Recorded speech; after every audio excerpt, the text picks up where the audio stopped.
Well, good morning, good morning, good morning, good morning, good morning, and good morning, everybody. Good morning, everybody. Welcome to another episode of The Morning Glow. Welcome to another episode of The Morning Glow. I'm not important, just a question asker. My name is Raheen Aljamain, and I want to welcome each and every one of you on board. Good to have you this morning. Got a great broadcast lineup for you, as I hope and I pray that we always do. I want to say that I'm here, but I have my brother from another mother, but we got the same father with it. This is Badger be up here since about 4 or 5 o'clock in the morning. This is Badger. Good morning. How you doing this morning? Good morning. Oh, man, look at they tell me a badger don't sleep. Oh yeah, I do. They I'd be a tell me very cranky person. they tell me that a badger don't sleep, brother. You But want me to badger, have a filter, right? yeah, just a tad, Okay. just a tad. But Badger, I want to talk to you about this right here. And we got and just for everybody that's listening, we got some guests that's gonna come on with us. They'll be on with us around 8:30. Right around 8:30, they'll be with us today. So looking forward to talking. And we got a great topic that they're going to talk about and going to educate us on, or re-educate us on, if you will. But Badger, Hmm. electric eyes are everywhere. Is Big Brother always watching us, Badger? Oh, this topic again? I want to talk about electric eyes. Oh yeah.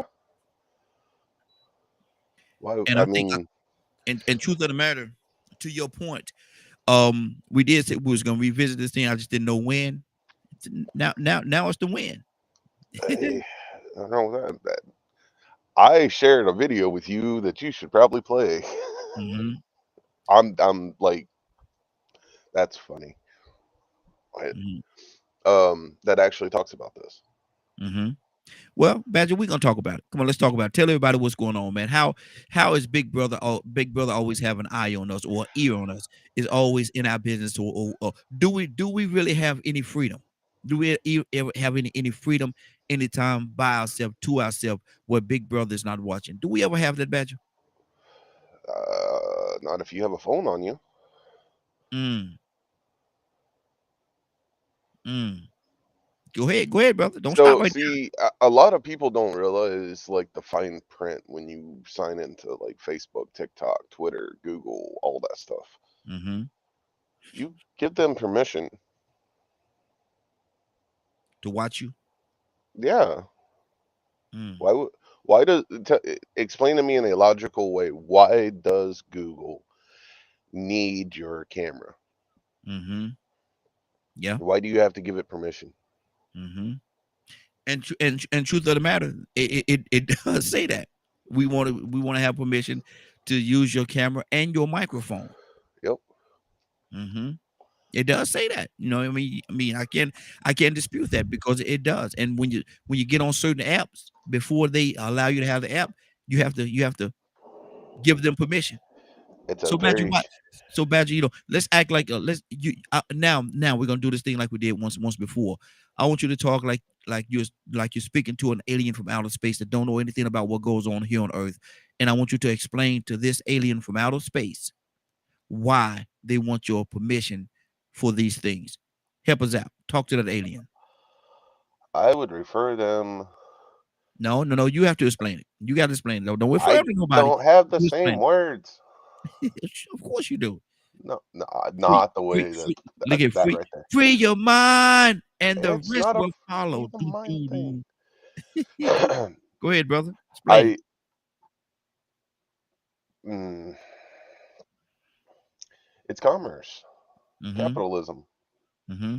They already own all. They pretty much own the land. Mm-hmm. What's left? The airways. Mm. Wow. So I mean, like that's really wish you play that little short clip. How long is it? It's not long at all. It's one of those little short clips, like from TikTok kind of thing. It's a Mm-hmm. YouTube short, but it nails it right on the head. Mm-hmm. My see, can I pull it up and play it real quick? But go ahead. Talk. It's Go ahead. I never like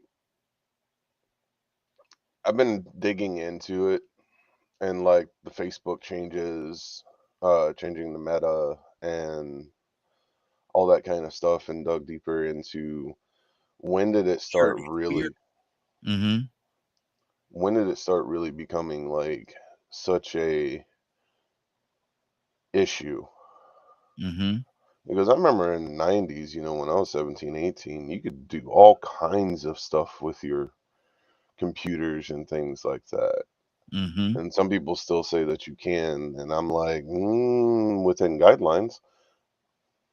So basically, what I'm hearing you say, Badger, and this is actually more along the lines of your expertise. You know a little bit more about this than I do. So what I'm hearing you say, and what I'm hearing you say is there's some limitations, even if you have your computer, there's some limitations as to the things that you can and cannot do. As creative that you can be on a computer, there's still limitations. Absolutely. You gotta talk to me about that, brother. What are they? Well, the same thing like with your phone and stuff. That's why a lot of people jailbreak them. Mm-hmm. They, I don't remember when. I'm pretty sure it was either earlier this year or last year where they actually uh, came out publicly Mm-hmm. and said that over time they sent a program to your phone to increase the battery usage and stuff to cause people to buy new phones because it makes it seem like your older phone is obsolete. Man, my battery died. Seem like this phone I got now, the battery dies in 10 minutes, it seems like. Go ahead though. Yeah, it's a program. Mm-hmm. It's legit. I mean, yes, batteries can decay over time and become less useful. However, the programs that they add increase it. Mm-hmm. They'll run smaller things in the background to keep to. It's a type of firmware. So that has something to do with the upgrades that they send you that you have to upgrade every so often. They got to make money, don't they? Yeah, I imagine they do, but there's the That's right why, there's like, the wrong way to do it though. that's why I sent that clip to you because it Mm-hmm. it it, it nails it all right on the head. Mm-hmm. Probably the easiest way to just here it is like that. There you go.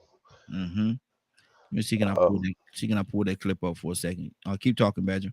Keep and it so essentially, like, if you know, shoot, I could say like probably in the 80s and 90s, trucks, vehicles, refrigerators, and things, man, you pretty much never had to replace them. mm-hmm. Well, the companies weren't making money that way. So, of course, they're going to do something that, uh,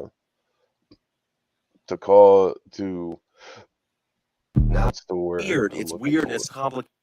Mm-hmm. Um, so they figured out a way to be able to make money.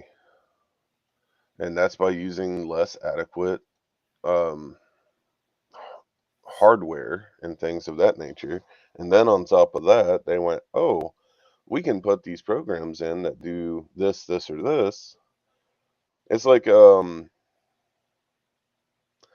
I can use video games as an example too. Mm-hmm. So a video game that come out 12 years ago, per se, worked perfectly fine on all the hardware that was available then, right? Mm-hmm. Yes. All of a sudden, it's getting updates. Mm-hmm. It's getting graphic updates in quotations. Now all of a sudden your 5-year-old graphics card is starting to have issues running that game. Now you need to purchase another, $2 to $3 to $500 graphics card to continue playing that same game from 12 years ago. Does that have something to do with the advancement and the upgrades that's going on in the system itself? Because if you have one program and then you have a system that's a little more advanced and have a little more perks and pull more power and stuff like that, maybe the old stuff that you had just can't keep up with it. Maybe it just can't operate on that new I'll say it upgraded this system. way. All right, so in my opinion, if you buy the top of the line, everything that is the absolute best that is out there, you might have a chance to be able to play and do things for like the next 5 to 10 years. But after that 5-year mark, things start to change. Mm-hmm. It's like DVD players, right? Are starting to become kind of hit and miss. VHS became Mm-hmm. hit and miss because, CDs and DVDs. Mm-hmm. And now DVDs are started to get replaced by Blu-ray. Now Blu-ray starting to get replaced by 4K. Mm-hmm. Mm-hmm. Um, and it's not a drastic change to hardware. But is it because of the upgrade though? I guess you could say it in that way. Mm-hmm. Um, it's just one of those many, many things of how can they make money from you. Mm-hmm. Um, man, there is so much when you get into this area of discussion. There are facts, and it goes from facts all the way up to conspiracy theory. Now I got your clip pulled up. Is it the one that says on content creation? Is that the one you're talking about? Let me At the see. bottom it says has a name, and then it says on content creators. Yep, that's it. Okay, let me see. Can I pull it up real quick and I'll play it real quickly and see what we got. See what Badger talking about here. Hold it for a minute, y'all bear with me for a second. Let's see what Badger talking about. Badger done gave us some information. Let's see what he can hear. Here you go. Let's play it. And the kids know it and they sense it. They're coming for every second of your life. That's what these companies are coming to. This company as well. And it's not because anyone is bad. It's not because anyone in this company has evil plans or is trying to do this. They're not even doing it consciously. It's because these companies like Twitter and YouTube and Instagram and everything, they went public and they went to shareholders. So they have to grow. Their entire models are based off of growth. They cannot stay stagnant. YouTube, Twitter grossed $4 or $5 billion last year. It is in the red. It is unprofitable. It has to get more of you. No matter how nice it's trying to be, it is all that they're trying to get more engagement from you. We used to colonize land. That was the thing you could expand into, and that's where money was to be made. We colonized the entire earth. There was no other place for the businesses and capitalism to expand into, and then they realized human attention. That they are now trying to colonize every minute of your life. That is what these people are trying to do.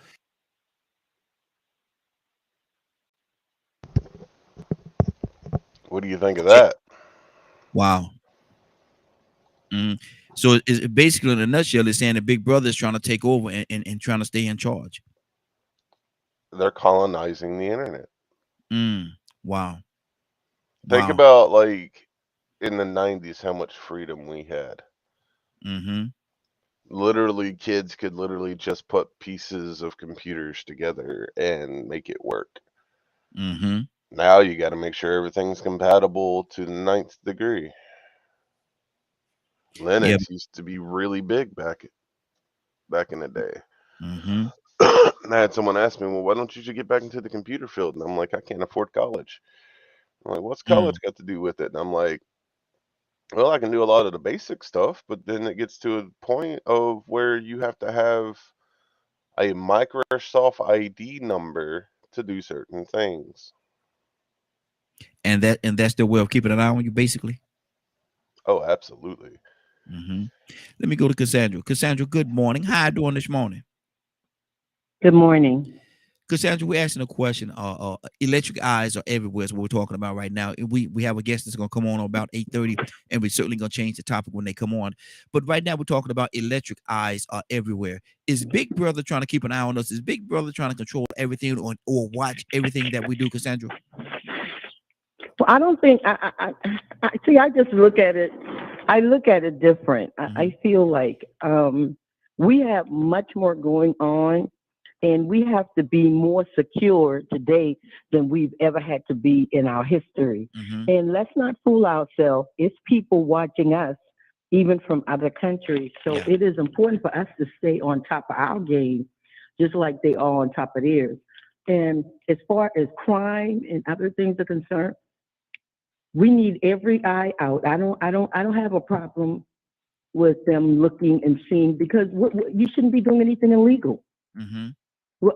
I mean, why wouldn't you? If you're driving on the street and cars, I had an accident not far from where I live, and the camera was just happened to be too far out of range. They couldn't catch it. But I know people that their accidents have been resolved or solved, who was guilty through cameras. So, you know, I don't know. We have this big conspiracy. Everything is a conspiracy. And I just, yeah, we have people that are doing stuff, but I think for the betterment of everybody and the safety, I think a lot of it is needed. That's just my personal opinion. Okay. And that's good. That's good. But my thing is, and I can agree with that. Sometimes it is needed because in some instances it really does help. But when it gets to a point where you know, they're tapping into your phone and using your video on your phone to watch you when you know you don't give them consent to do that, or they're listening in, because they can actually take your phone and listen to everything you say, even if your phone is turned off. Is that overkill? It may be in some instances. Once again, we have a lot of criminal element that's doing stuff out here that we need to know what they're doing. Do you think that hackers give a damn about, care about your bank account or anything else? They will steal anything that they can get. They'll hack into anything that they can hack into. And we have to be aware of that. I mean, you know, I don't want to pretend like, you know, technology is not important. No, it's some things I think, you know, maybe people see it as going a little far, but for me, I don't have a problem with it. Okay. I don't have a problem with it. Good deal. Now, Mary, I know you're here, Mary, but you probably can't talk about this. You can't talk about this, can you? I just got on, so I don't know what it is. We're talking about electric eyes are everywhere, and Big Brother, is he watching everything that we do? Does he have an eye and an ear out on everything that we're going on? And if so, is that a good or a bad thing? I think. Oh, well, to answer your question, is someone always watching and listening? Yes, that's a fact. But hold on, you say that's a fact? No, that's a fact, 100%. Wow. And you can recall anything, so that's definitely a fact.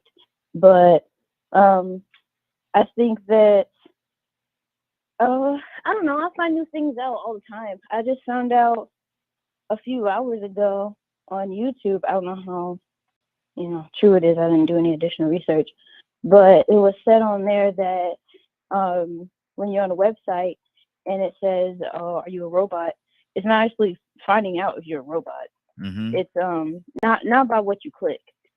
It's finding out if you're a robot based off your history. So once you check the box for "I'm not a robot," while you're doing the pictures, like, oh, which one has horses in it, while you're doing that, it can look up your browser history to see if you aren't a robot. It can look up emails. It can look up your how your cursor moves when you're on websites to verify that you're not a robot. But that's how it verifies it, not based off if a horse is in a picture, because the computer's gonna know. The computer generated the picture, it generated the prompt, so it's gonna know which one has a robot, which one has a horse in it, realistically. So it makes sense that it would use, other tests rather than if you know that there's a horse in the picture or not. But yeah, someone's always listening, someone's always watching. Do I think it's right? I don't know. It depends on what your definition of privacy is from government. I think in some instances it could be a great thing, because there's some serial killers that obviously there's some that we don't know of, but the ones that we do know of, if you find out their history of their transactions and their browser history, you'll find that they've been planning. You'll find that who goes to a grocery store and just buys trash bags and rope and everything constantly. That's weird. Something we should probably watch out for. So I think in a way, there's plenty of times technology has helped us find missing people, find people that's been trafficked, and sometimes that way is the best way to find them. So I feel like it could be a good thing. If you feel like you just want your privacy away from the government, then I feel like then you would agree that it was a bad thing. I'm indifferent because you can use it for good and bad. I think a good example would be how on the boat they monitor everything. If you make a call out, someone's listening to it. There's not a call that no one's listening to when you're on a boat. But it's important because if you say the wrong thing, you can kill all of us.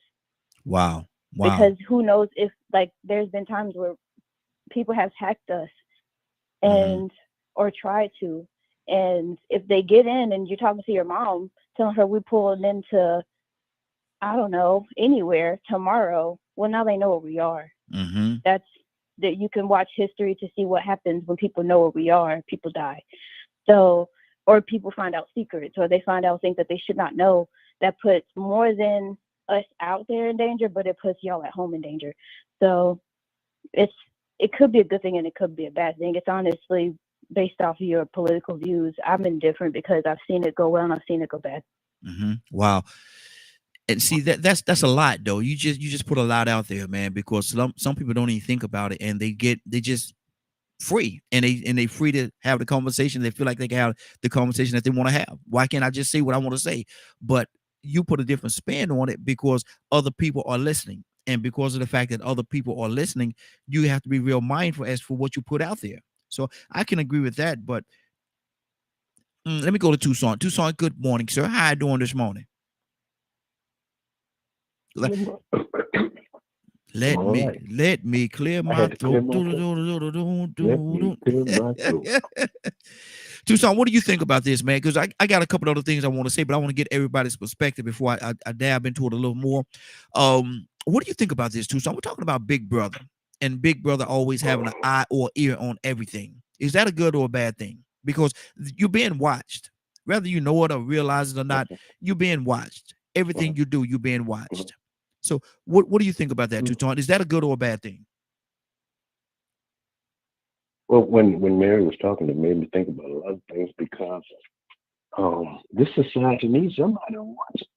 Because there are people that's always doing stuff that are not the right thing to do, and they cause harm to other people. And for the protection of the harmless or the vulnerable, you need somebody to keep an eye on things. So you're saying that we're not capable, you're not capable, we're not capable. Am I hearing you say that or they think, not saying that you're saying, but do you think that they think that we're not capable of watching and looking out for ourselves in our own actions? Have you ever had somebody go into your bank account? Yes, I have. Okay. Yes, you have. You know, they hire hackers to catch hackers. Yeah, I can go with that. Yeah. If you're not doing anything wrong, what's the problem? Is that not all, up to something? Is that always the case? I'm just saying. I know it's not always the case. But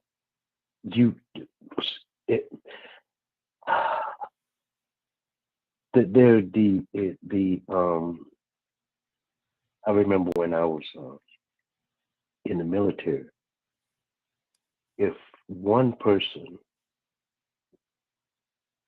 did something wrong, everybody answered for it. Oh yeah, absolutely. Okay. So that it would form a mentality that definitely we're all in this thing together. You can't be a hurt to the team because that's a problem, because we're all on the same mission. So why I'm saying that is the Big Brother eye. I ain't studying Big Brother eye. I don't worry about him, because see, we concerned with Big Brother's eye, but we don't care that we have been watched since we were created, and he watching. he's watching. Okay. Okay. And if he's watching, don't we need to consider that he's the ultimate one we have to answer to and give an account to? But see, So if I'm just saying. mm-hmm. So if we're not fearful of him watching us, why should we be fearful of the government?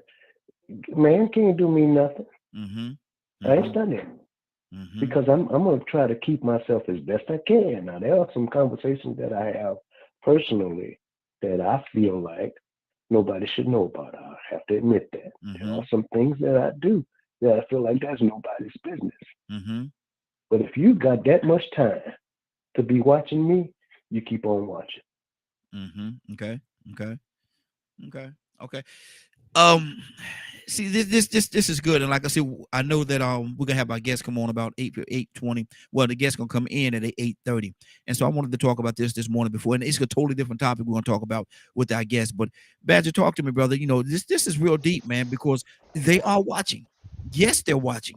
But and Badger made a point earlier. He said when we go on certain apps and stuff like that, or we get certain things on our phone or whatever, we give them permission to watch us. We do something on our computer. It's like we give them absolute permission to watch us. So Badger, is it that we just freely giving it away, or we just don't take the time to realize this is actually what you're doing?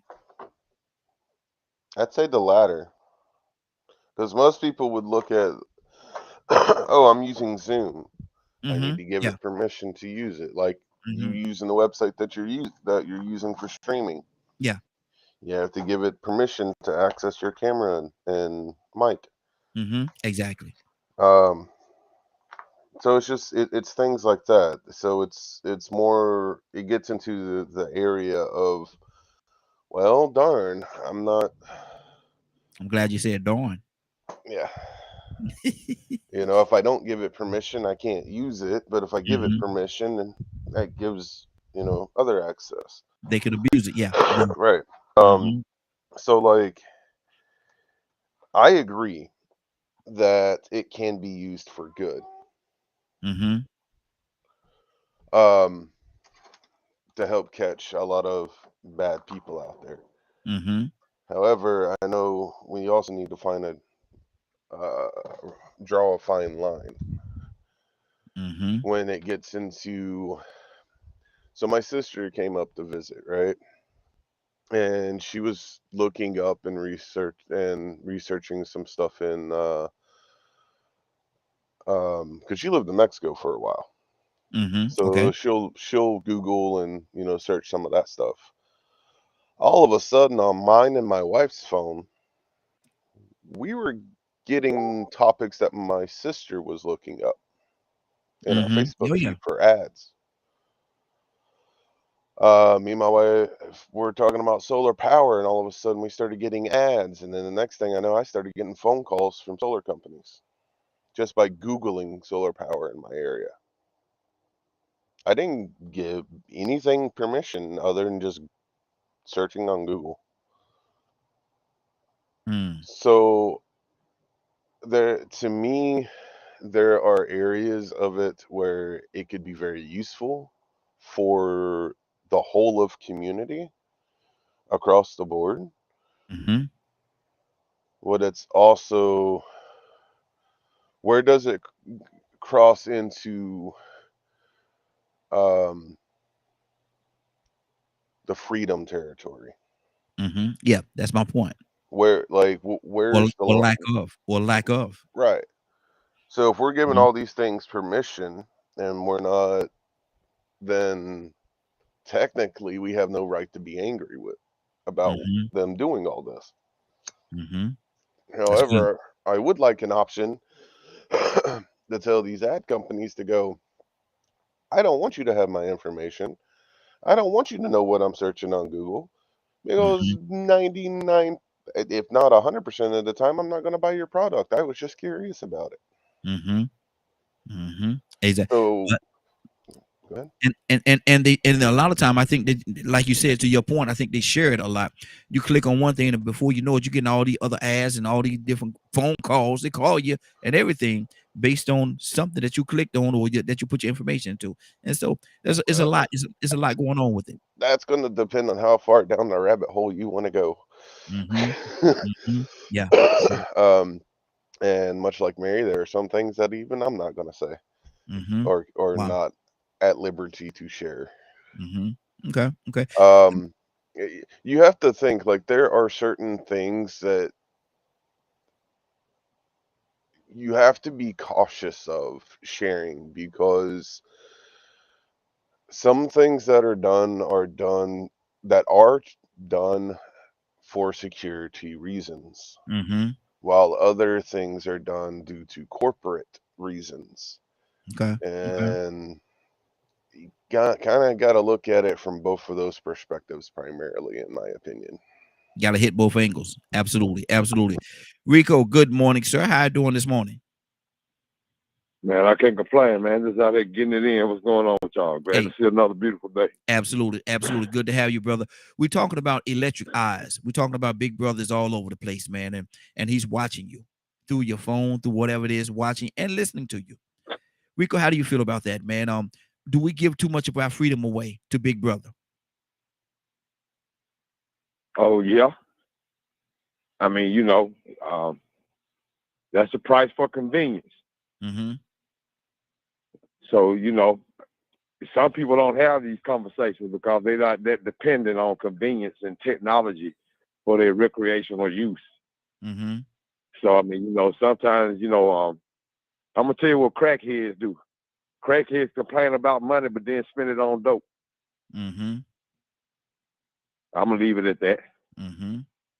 Wow. 508-924-3521, 508-924-3521. Give us a call. We definitely love to hear your input on this. Talking about Big Brother. Big Brother is all over the place. Big Brother is watching. Big Brother has his eyes on you. Not you has his eyes on you. What you do, what you say, how you do it, and how you say it. Cassandra, talk to me. I think, everybody wanted to. Somebody said about me. Everybody. Cassandra, it's kind of low, Cassandra. You kind of low, Cassandra. I said that everybody wants storage just in type of technology, and that's actually what we're asking for now. So I don't, we haven't even seen anything yet. The stuff that is in development, and it's all for the convenience of folks. We haven't even seen anything yet. So if we're upset about this little bit of stuff going on now, what you gonna do? I don't know what you're gonna do when and hopefully some of us, as Christians, we may not be here. But what you gonna do when you have to have a chip to say they already do that? A chip to buy groceries. We use a chip. We use a chip right now, and we think we never do, but a lot of Christians never do it. Every time you use your card, you don't even have to put numbers in now. You just hit that thing tap, and it runs right through. What are we going to do if we're complaining down? We ain't seen nothing yet. Just live your life, do what you're supposed to do, and try not to worry about the rest. Because the bottom line is, ain't nothing any of us can do to change the technological advances that are going on right now. Nothing you can do, nothing you can say, unless you want to go live in a mountain. And some of y'all might do that. Go live in a mountain and don't rely on any technology, no phones, no nothing. Do your own food. And actually, some of you would do that and could do that. Then, other than that, you got a problem. You got a problem. Okay. Wow. Let me ask this question, and that's good. And people have been talking about that for a long time. Them implanting chips and stuff like that into you. I'm gonna tell you, I might be cut a little different or whatever, but I don't. You ain't putting no chip in me. I don't want it. I'm fine. I don't want it. Now, what is that going to do, or how that's going to affect me as a person, as an individual? Maybe I have to go up in the mountains, like you said, and get me a cabin in the mountains somewhere and live off the land. because I won't have the technology that everybody else would have. I kind of wonder, would that to a certain degree, Tucson, would that be somewhat better?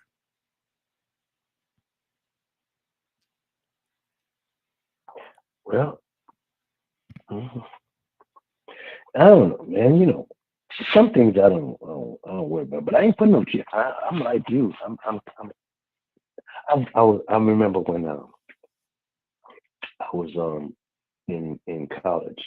I had a pledge, and we was on the track team, and we were staying at the athletic dorm, and well, unfortunately, we was getting towed up. Mm-hmm. Confession, okay? And all of a sudden, somebody say, "Let's be blood brothers." Mm.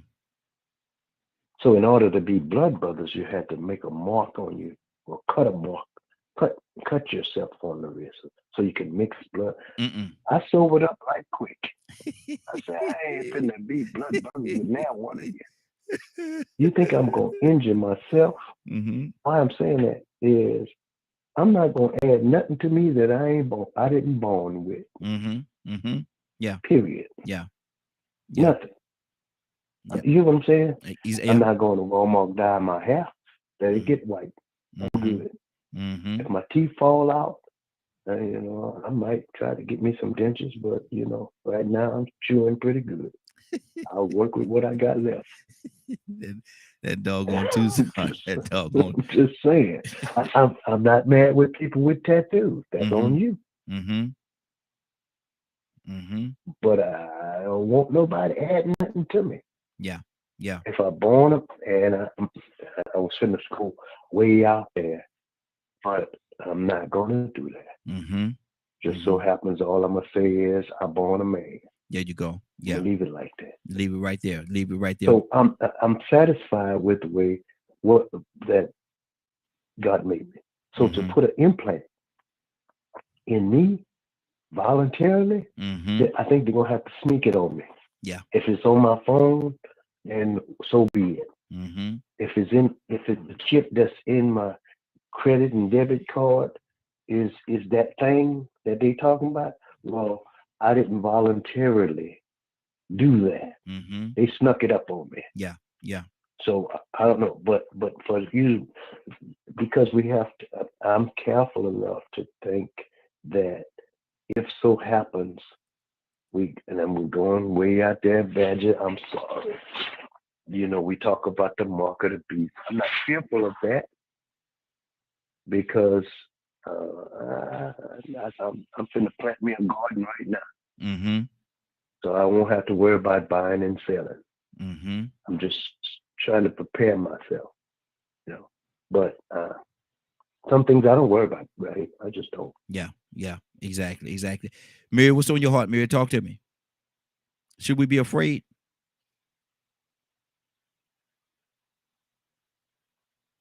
Mary? I'm here, sorry. Should we be afraid? Because he's watching us I was developing it. of all the stuff that's going on and how he always have a watchful eye and an ear on everything that we're doing. Should we be afraid? Are we really? Let me better quote. Are we really free? I mean, I would say so. Mm-hmm. We can freely come in and out of the country. You can say what you want to say. It's just monitored. Mm-hmm. No one's stopping you from talking. It's just monitored. Mm-hmm. I think we're more free than most. So I would say so. Should we be afraid? I don't think so. I feel like it's kind of the same thing as when you have children and you send them to school. You like to know it's the reason why you put guidelines on, their phone, or you want their location and everything like that. It's just a safety precaution. And I think in some cases, the whole chip situation, I don't agree with, but I just think it's not healthy. Mm-hmm. I don't think you should be inputting technology in people's bodies. I don't think that's a healthy thing. But as far as like knowing where we are and what we're doing, I think it's important. There's a lot of people that have died from us not finding them. And I think of that more than the fact that you're watching me and I'm not doing anything. I don't care. Like, it doesn't bother me that you're watching me because I don't do anything for you to have a concern. But I think it's important sometimes. Like, there's a lot of times that people will subscribe to other people's extremist beliefs. Yes. And we need to know about it because people die from that, people get hurt from that, and I think there's a lot of things that we could have avoided had things had more restriction and someone to supervise what we do. But I don't know. I think sometimes we focus on the wrong people. Okay. But I don't think we should be afraid or anything like that. As much as government is what it's going to be, it can help us find a lot of people. There's a lot of children still missing. If we tap where people's souls, we probably find them. Okay. Tucson, you say you had something else? Yeah, I thought about something. When I made a online order and it was out of the country, my bank immediately called me, and they said we noticed some unusual. Yep. And that was a good thing for me. I told them thank you. Yeah, exactly. When I log in to my email, sometimes I get a prompt that says, "Is that you?" From another computer. That's good for me. Yeah. I just wanted to throw that out there. And that's good. And I want to go this route right here as well. I'm gonna go to Rico. Rico, let me ask you this question. Sex trafficking and all that stuff, and people come up missing all the time. Now, could it be a pro? Could a pro be that if they had that chip, they'll be actually almost like they do animals sometimes, the tracking device that they have on them.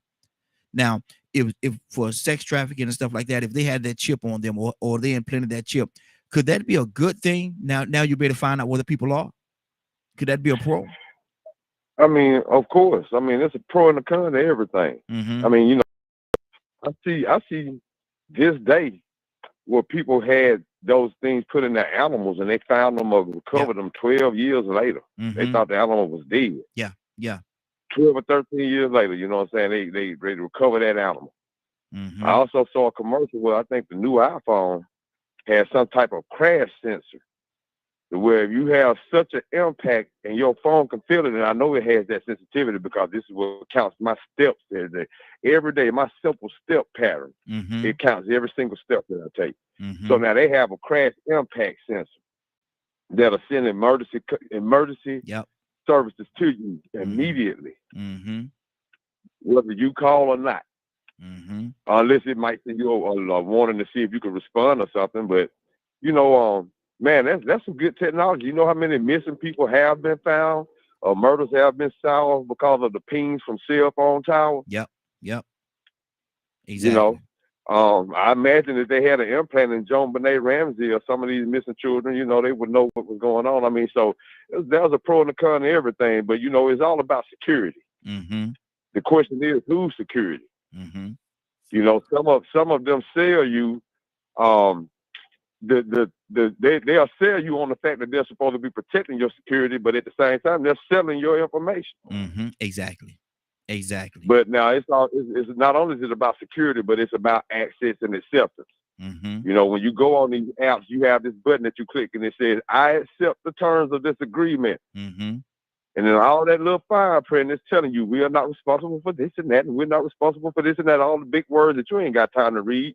They print it so small that you need to blow it up with a magnifying glass anyway. And then it might take you about a day or two if you don't fall asleep in the middle of reading it, because some of it sounds like it's repetitive. I mean, it's just too much. But you just want access. You want convenience. You just need to get to it quick, fast, and in a hurry. So what we do is a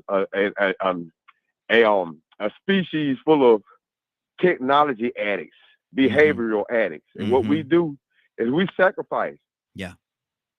for that access. Mm-hmm. And they'll tell you, for you to have access, you need to accept these terms, and then we'll let you have access to all these wonderful things that comes with being a part of our clique, or our crew, or our platform. Mm-hmm. Mm-hmm. And we want to be a part. We want to participate. Oh man, especially if it's something that makes us feel good, or that's fun, or makes things convenient. You know, and I think when you grow up with an older generation of people, you understand sometimes that convenience isn't always a good thing. Like my mom, man, I tried to give my mother a computer back in 2000, I'm going to say maybe 2008, 2007 or 2008. I tried to get them a full PC, Mm-hmm. printer and all. They didn't want it. They still to this day don't make digital transactions. Mm-hmm. They use credit cards as needed. Yeah. In case of emergency.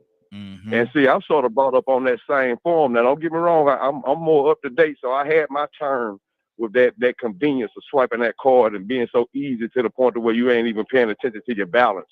And then all of a sudden, when you start paying attention to your balance, they start making transactions based on which one was the largest, not based on what time you made them. Mm-hmm. All the little tricky games that they do to make you have overdrafts and stuff like that. Hey, you have 3 and 4 overdrafts when you only plan to make one. Mm-hmm. So, you know, when you get comfortable and get used to that convenience and the ease of just getting what you want with the swipe of a card, you don't even have to take the time out to count it 1 by 1 or 20 by 20 or 100 by 100. Just swipe it. Mm-hmm. Want a black card? The world is yours. If you got a black card from American Express, all you got to do is swipe it.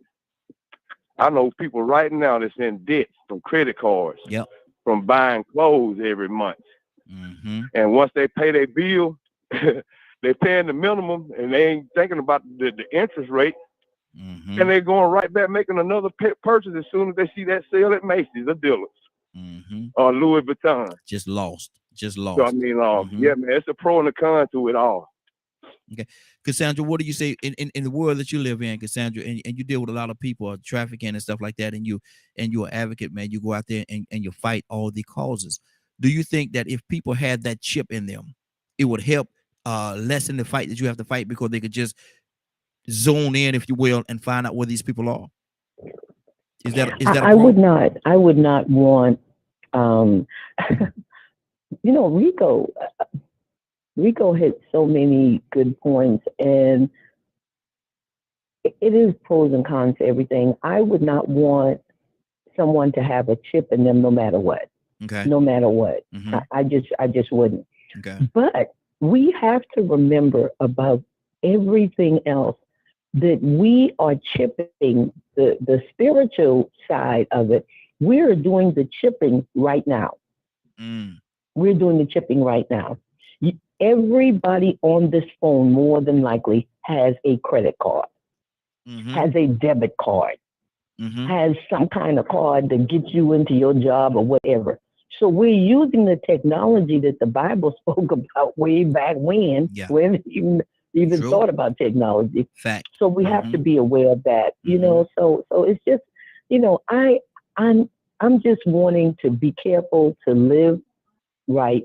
I'm really with Toussaint on this. Live the life you're supposed to live, and you don't have to. Why are you worried about if they're looking at you, if they're paying attention? Now, I mean, when it gets to invading your home, like, you know, cameras in your bedroom, then we'll have an issue. Then I really would be fighting. But this is stuff that mainly for security more than anything else. And then Rico is right. Entertainment, you choose what you want to get on. You make that decision. You want that thrill. So then you have to know that you may be open to somebody getting your information. That's what But Cassandra, I have to say this too, though. You say them invading your bedroom and stuff like that. If you have your phone, your cell phone, even if it's turned off, they can still watch or listen to you through your phone. And if your phone is in your bedroom, they have access to your bedroom. Well, you know, okay. I haven't heard anybody say that they found any tapes or somebody showed them a tape from their phone that was off in their bedroom. When they do that, then I'll make I'll think about it more. But at this point, I have not heard anywhere, and I stay up on stuff. Anybody saying that their phone was off in their room and somebody videotaped them. They have a videotape of somebody. I mean, like I said, once that happens, then I'll look at it in a different way. Badger, is that possible? What is? That they can you can have your cell phone in your bedroom and they can watch you through your cell phone or listen to you through your cell phone, even if it's turned off. If they wanted to, yeah. So you're saying yes, it is possible? Yeah. Technology is a lot more spooky than people realize. Or I don't know if it's a realization or some people just rather not think about it. Because you have to think, this whole country's based off of freedom, right? Go ahead. So with that ideology, how hard do you think it would be for people to accept that they don't truly have privacy anymore? How much mental would that mess somebody up? I don't think that's too much of a stretch if they really took the time to pay attention to it. I think they would have to realize that they don't. But let me ask you this: I'm gonna flip the switch a little bit. The satellite, a lot of stuff is done through that satellite that they have circling up in outer space. If we were to lose access to that satellite, what would that leave us in this day and time? Would we almost be handicapped? That I think that's going to depend on what tech you're using. Some of them I would say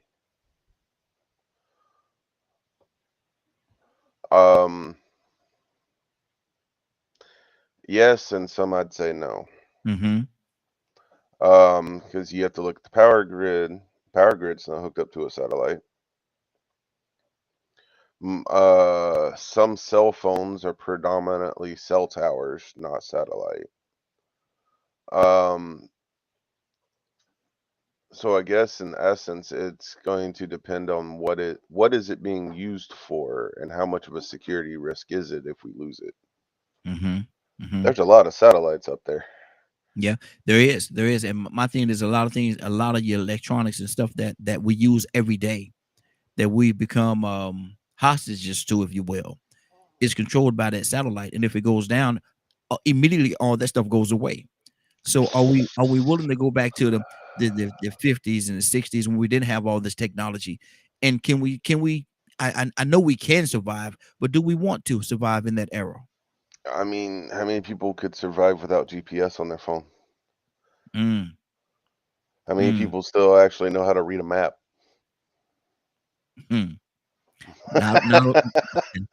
So you'll lose GPS, but you're not really like. I was actually looking into this of how much do cell phones use satellites and like internet and stuff. So if you are on a satellite service, yes, the satellite going down is going to make it obsolete. As far as internet, you'd be kind of surprised at how internet works. Okay. It's not it's a lot more simple than all those satellites and things that people think about. So in my opinion, 30 seconds. Satellites going out isn't going to cause as much of an issue as people think. The worst it would probably do is hurt the military. Wow. I don't know about that, Badger. I don't know about that, brother. You know, that's your opinion. I don't know about that. Tucson, what did you say to that? Rico, coming to you next. So I missed his last comment. So he said he said he don't know how much it would affect everything. He said it will hurt more so the military than anything else. To eliminate a lot of stuff? If the satellite were to go out. They got to back up, I would think. But They know how to read a map. They train you to do that. They know how to get around.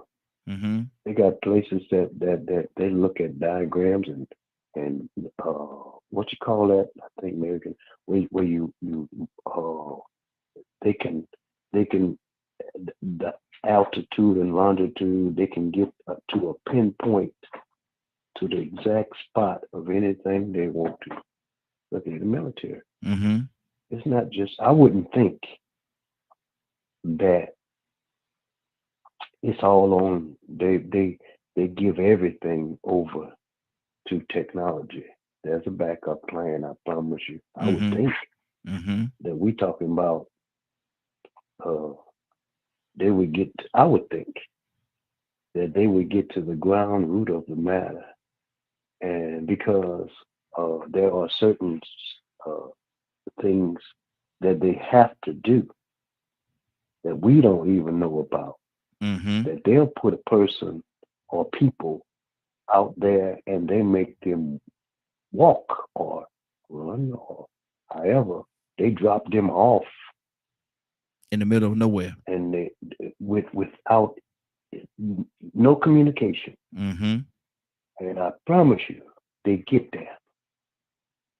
I don't have a problem. I mean, if I lose my phone, I don't panic. I'll be rushing to go get me another one. But I still know how to read a map. Because you know why?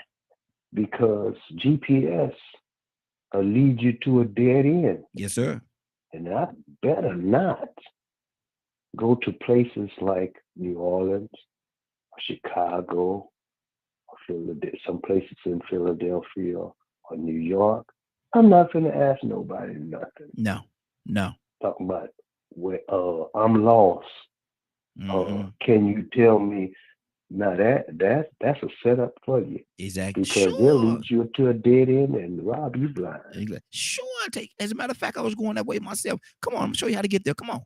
Exactly. You are boo-boo the fool. I would think that everybody need to consider going back to what I would call the old landmark. Learn how to cook. Get you some livestock and a couple of vegetables and fruits and grow you a garden. Just in case. Yep. You might need to get there because the grocery stores are getting scarce now. You notice that? The shelves are empty. Shelves are getting emptier. I'm just telling you. Yeah. I'm just telling you. People are buying stuff. The haves and the have-nots are separating themselves for a reason. And if we don't prepare ourselves, you're going to get caught up and be left out in the cold. Absolutely. 508-924-3521. 508-924-3521. Rico, talk to me, brother. Yeah, that's another con of convenience. See, the pro of convenience is convenience and ease. But then the con of it is you become codependent. And then you start creating generation after generation that don't know the practical and traditional ways to do things. And then they are lost when stuff happens. Now, you asked that question about the satellites.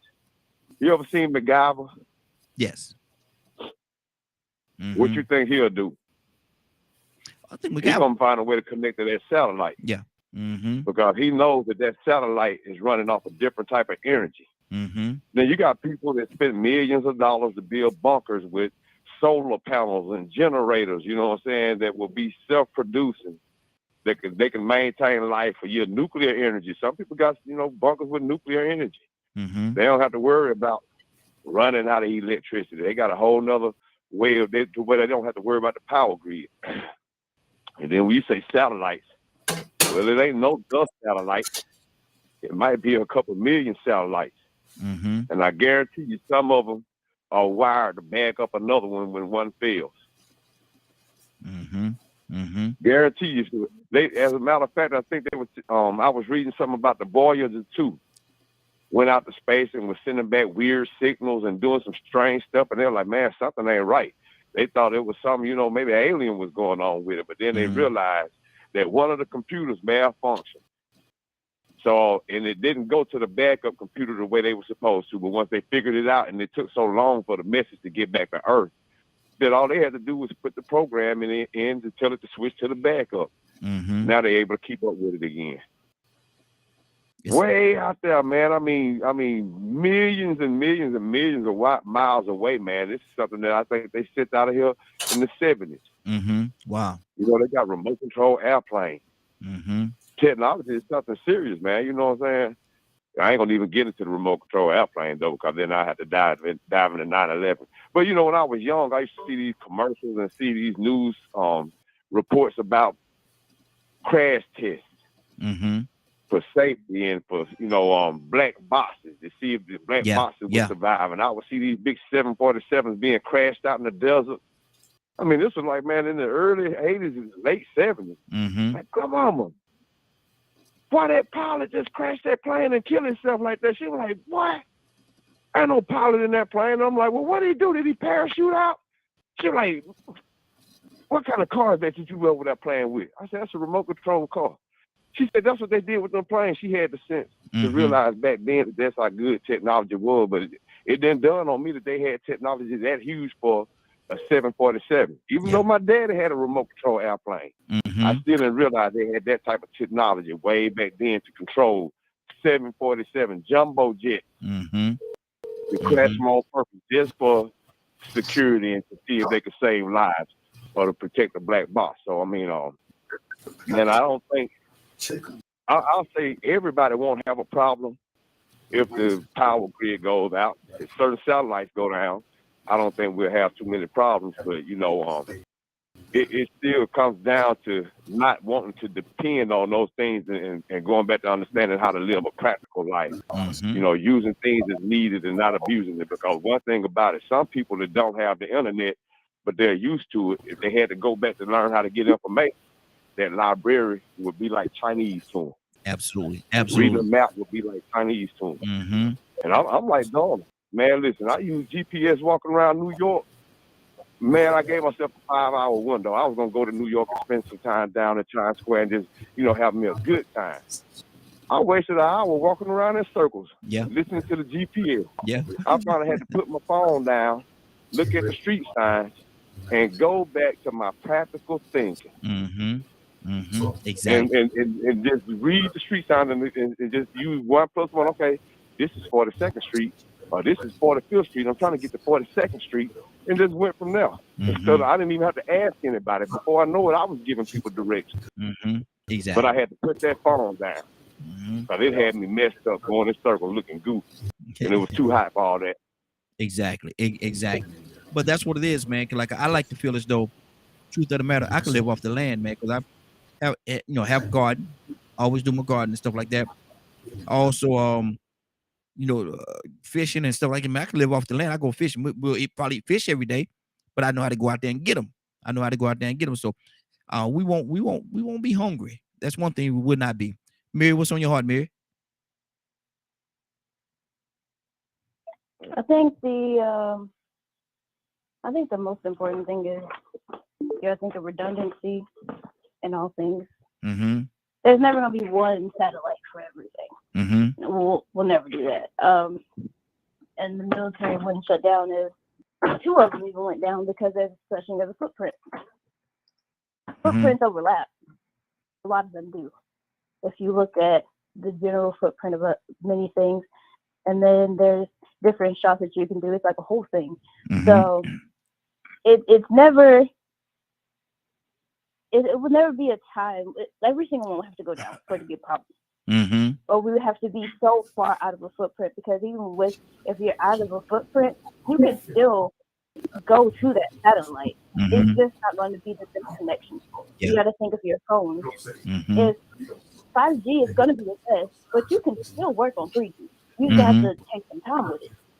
So I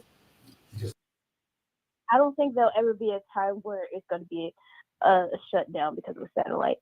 We have plenty of satellites up there. We have more than enough footprints up there. We have more than enough things we can do to troubleshoot, to have things keep going, and everything. Every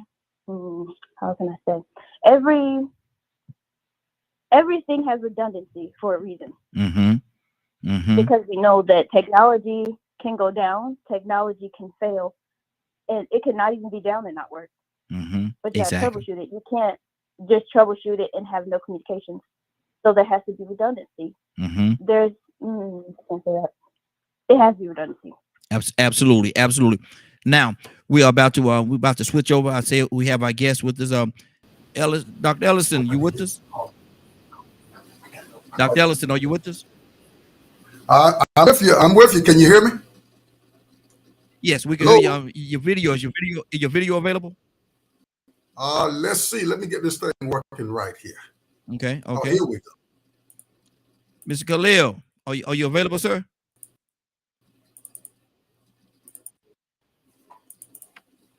Ms. Khalil, are you available? Yes, I am. Yes, sir. Okay. Are Thank you you able to so turn much. are you able to turn your video on? Yes, it is. Okay, good. I'm going to bring y'all fellas on the camera with us. I'll bring y'all up on the camera here. Okay, Dr. Ellison, we don't have your video, brother. All right. Let me to this other computer because I see it's not working on my desktop. Switch to my laptop here. Okay. And while you're doing that, what I want to do, I want to introduce you, give you all an opportunity yourselves. And good morning. I definitely want to thank each and every one of you for coming and sharing your stories with us today, man. We got a lot to cover. We got a lot to cover today, and I'm definitely looking forward and to going into it and cover it. Let me get this off my screen. Give me 1 second. And I want to make this. There we go. Let's do that. There we go. Now, I want to give y'all an opportunity. And Doctor, while you getting your camera ready, are you able to talk while you do that? There you go. Perfect. Perfect. Can you hear me? Yes, I can. Can you see me now? Okay. We can't see you, but we can certainly hear you. But what I want you to do right now, in the course of what you're doing, introduce yourself. Tell everybody a little bit about you.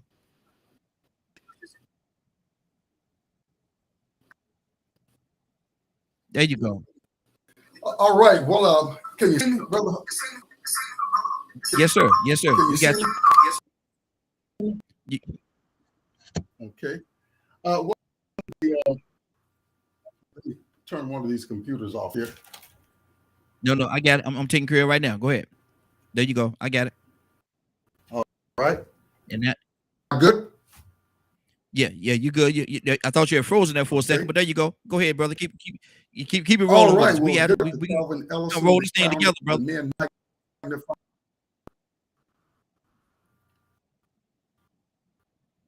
Okay, we can't hear you now.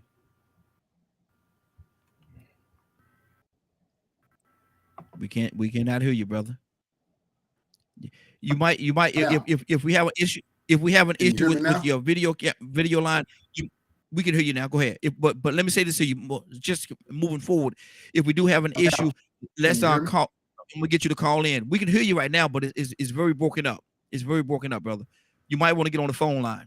Can you call in on the phone line? 508-924-3521. 508-924-3521. Call in on the phone line, brother. I'm gonna go to what is the number again, brother? 508-924-3521. We could hear you. We could hear you pretty good, Dr. Khalil. Type 924. Yeah, but there's a tremendous lag between my talking and what I'm seeing on the screen. So I'm not sure how clear that will come through. Okay. Well, you two can call in at 508-924-3521. 508-924-3521. So if you all want to do that, that won't be able to see you, but we'll definitely be able to hear your story. Okay. Okay. Khalil Osiris.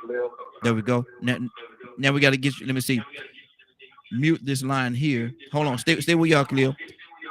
We're gonna mute this line. We're gonna mute your line here. Say something on your phone. Can you hear me now? Okay. It's not gonna work with you being on both places. It's not gonna work. Oh, okay. Hold on. Let's try something here. I'm sorry. We got a lot of people on here. I'm sorry, everybody that's already a part of the broadcast. We were trying to get so we can hear each brother's story. Let me see. Do this. I'm trying to make it so we don't have that feedback. Having a terrible feedback. Okay, we got to y'all.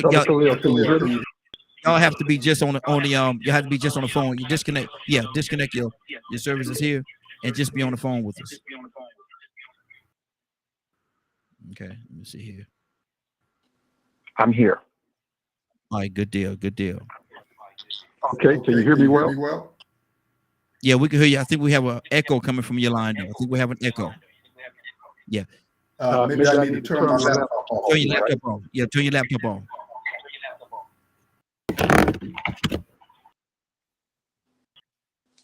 All right, is this better? Yeah, much better. Much better. Let me see. Is this better? Yeah, that should be better. Let me see. Keep talking. Let me see something. Kevin, talk to me, brother. Talk to me, brother. Yes. What about now? No, we're gonna turn your video off, brother. We're gonna turn your video off. We're gonna take you off video, and we're just gonna have you on the phone line. Okay. That way, we don't have that feedback. Now let me hear you say something. What about now? Is this good? That's much better. That's much better. Okay, Tori. Good morning, sir. How you doing this morning? How's it going? Is there any way you doing well? Is there any way you can move yourself to your left? Move to your left a little bit, so you're right on the camera. A little bit more. Perfect. Right there. Right there. Okay. Now let me see what we got here. Let me see it. Okay. Dr. Ellison, say something to me. How am I now? Is this pretty good? Keep talking, brother. Is this good? No. Just stay on the phone line. Just stay on the phone line. We're gonna take you off the video. Okay. All right. We're gonna take you off the video. Just stay on the phone line. That way we don't have any issues with it. I want to go ahead on and move forward so we can get your story told. So which one of y'all gentlemen gonna start? And we have Tori, we have Dr. Ellison, and we have Khalil. Which one of y'all want to start out? Khalil Osiris. Dr. Ellison. No, Dr. Ellison is, I think, should lead it and set it up for us. Okay. Dr. Ellison, tell everybody what we have going on right here. We got a few other people that's a part of the family that's on the phone line as well with us. And tell us what you got going on, Dr. Ellison. Why are we here today? Man, I am most excited about the fact that we're here to deal with a social issue that is going on locally, nationally, and globally. The issue dealing with gender-based violence, specifically dealing with women and girls at the home level, in the workplace level, in the military, in every place where there is a market of folk, we're having to deal with this issue. And this is the topic area that we're dealing with today, something that the courts are facing all the time. Mm-hmm. We see in the realities of our lives all the time. So that is the focus. I'm excited to be connected up to Brother Khalil Osiris, who's the founder of TRC, the Truth and Reconciliation Conversations. And he'll speak more from that particular angle. But our organization, Men Magnifying Manhood, Success Dynamics, what we do in the courts, and what we do socially building men, marriages and women was a perfect fit. So I'm excited to welcome Brother Khalil Osiris, and he can take it further from this particular place. Absolutely. This point. Brother Osiris, good morning. Yes, sir. Good morning to you, sir. Well, thank you so much for having us on this morning, brother. I know there's been some technical difficulties and all of that, but the message and what it is that we're seeking to do in reaching out to, particularly to other men, about the violence happening against women and girls in our community is absolutely essential for us to pay attention to. Mm-hmm. Now, what I'll do is go back and kind of give the audience some context for how this work came to be. The Truth and Reconciliation Conversations organization, TRC, is a nonprofit organization that's inspired by the Truth and Reconciliation Commission of South Africa. Mm-hmm. And Wow. that inspiration is a result of looking at the deep-seated conflict and racial tensions that had occurred in South Africa and the effort that was made, the heroic effort that was made to reconcile those differences in a way that would allow them to build their democracy and be prosperous as one people, as one nation. Mm-hmm. Now, there are mixed kind of results as a consequence of that effort when people say, did they feel heard? Did they feel validated? Do they feel it moved the country forward? You get all kinds of answers. But what inspired me about it was that we could rise above our woundedness, that we could take the woundedness of our past and even of our present and use it as fuel for a wisdom that would reinvent opportunities for us to come together, to be reconciled as people, and to do the kind of work that we know every one of us is deserving of, and that's be decent human beings. So we thought that by changing commission to conversation, it would emphasize the agency of each person, each human being, to make a difference, to use their voice, to begin a dialogue rooted in truth and an authentic commitment to hearing and seeing each other, and that through that conversation, reconciliation on any issue would be more likely to happen than if the conversation didn't take place. So we humanized commission and we individualized it to say to people, here's your challenge. Speak your truth. Be authentic in what it is you have to say, and recognize that other people can have experiences very different than your own, but it's through the conversation with the commitment to hearing and seeing each other's truth that we find reconciliation is possible. That's good. Now, our organization is a nonprofit charity with two central focus. One is we hold an annual event called Nelson Mandela International Day on July 18th. It's an internationally recognized observance endorsed by the United Nations and celebrated by many around the world. It pays homage to Nelson Mandela's 67 years of struggle and sacrifice for human rights and social justice, but it also says that those years of his imprisonment and those years of struggle would not have been possible in terms of his survival without the help of many, many, many other people in many, many other countries. And so we honor that, and during that time we have and we bring people together around racial reconciliation. The second focus that we have is gender equality. And what we mean by that concretely, we have an annualized observance that we participate in.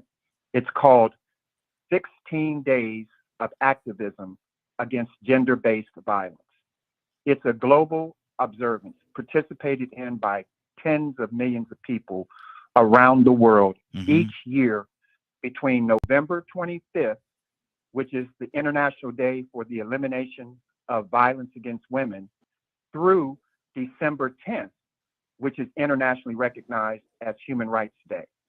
And during those 16 days, we have activities in local communities focused on how do we as communities begin to think about and work on stopping the horrific acts of violence happening to women and girls in our communities on a daily basis. We are all talking about violence, and we all hear about when a white police officer shoots a brother. We rally, we stand up, we mobilize, we do all those things. But somehow we have this horrific statistic that says 1 in 3 women in their lifetimes will be brutalized, particularly by a man who most often is an intimate partner or a spouse. Now, how is it that we have no consciousness of that, particularly as men, when every day it's happening and in our own families it's present? It's because we're the primary perpetrators, brother. Wow. And quite frankly, here's why we're pushing this initiative. If you look globally at what's happening with the brutalization of women, women of color are disproportionately impacted.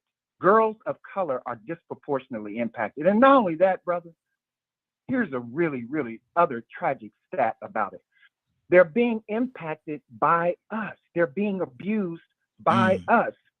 I remember distinctly when the movie Color Purple, what came out, Oprah Winfrey was leading it, and I think she produced it, executive produced it. I distinctly remember how angry many men that I knew were about that movie, because we felt we were being portrayed in a very mean-spirited, negative way. In fact, I even remember some men who said to me directly at the time, she's got all that money and she would spend it destroying the image of Black men. Wow. Now, the reason I bring that up, brother, is because of this. She brought up a truth that's been happening in our communities that we as men have refused to face. And that's why it was so painful to us. But the other side of that is, if you look globally for the presence of Black men, on this issue of gender-based violence against women and girls in particular, we are 0.00001% visible. In other words, we are not there. Mm-hmm. The only way that Black men are there today in any significant way is as a backdrop of what the perpetrator probably looks like. And I'm saying that has to change. Mm-hmm. We have said this is something that we don't need anyone's permission to do, to change, to correct. We don't need government funds to help us to get it right. We don't need permission from no other person or people or party for us to take responsibility as dignified human beings to stop this scourge in our own communities. And so we're very, very serious about this issue. And we're saying to men, we're calling men out in particular to take a stand. And I always say, we took a stand against racism all across the NFL, all across NBA, all across hockey even, baseball. We took a stand against racism. We took a knee, against racism. Let's take a stand for gender equality. Okay. Why do you think, brother, and I want to hear your whole heart when you answer this question, why do you think it's so overlooked or have been overlooked for so long? One of the things, brother, is that it's normalized. Our behavior as men and its toxicity has been normalized. Let me just give you one example. I'm 63. When I grew up, I never heard the word domestic violence. It didn't exist. I never heard the word domestic violence in my childhood. But let me just say this. I saw women being abused, beat up all the time. In fact, I grew up during a time when if a woman called the police because a man was beating her up, her husband was beating her up, the police would come and tell the man, if you don't calm her down, next time we come, it's going to be a problem. I grew up in a time when women who married a man who was a good provider, if that man beat her and she ran back to her family, you know what the grandmother would tell? The woman's mother would tell her very often, that's a good man. That man provides for you and those kids. You need to get back over there. That's a good man. Didn't matter how brutal that man was. Didn't matter the fact that he was violent to her and regularly on weekends you saw this woman was. All of those things were common fixtures. In fact, we never really raised an eyebrow about it because it happened it was so pervasive. So I'm saying why it's so common is because culturally we have normalized our mistreatment of women. It's more than an individual acting out. It's much deeper than that. We have cultural and social ways that we have normalized it. And now when you raise the issue, people actually get offended, particularly men. When you say, and then there's and brother, I'll put this up on the front of the conversation as well. Also, when you say gender-based violence, I have encountered on many occasions that one of the first, as a way of literally dismissing it or marginalizing it as an issue, I have had men say to me, well, now you're talking about homosexuals, or you're talking about someone that's gay, or who are you talking about? And that becomes the linchpin for which they say, I cannot accept this. Now, what I'm going to say is this. No human being should be violated. Absolutely. No human being should be treated violent. No, God didn't create any garbage. So I don't buy the statement, who else might be included? I from the very beginning, I want to say every human being is included as a creature of God. Yes. Okay? Every human being. So when we say put an end to gender-based, domestic and gender-based violence, you don't have to look hard to figure out who is most disproportionately impacted. If you just give 3 seconds thought of attention to it, you know who it is. Yeah. So that's a game that people want to play to avoid responsibility, accountability. And I'm just saying to you, brother, that as a person who understands that I have a daughter who I want to feel safe in the world, who I want to be able to walk on this planet with dignity and not feel that because she enters into a relationship with a man who she believes is her husband, that she's going to love the rest of her life, that he can tell her that he can control her because he's a man for no other reason he's a man? No. It just doesn't seem to make sense. Bro. That doesn't seem to make sense, does it?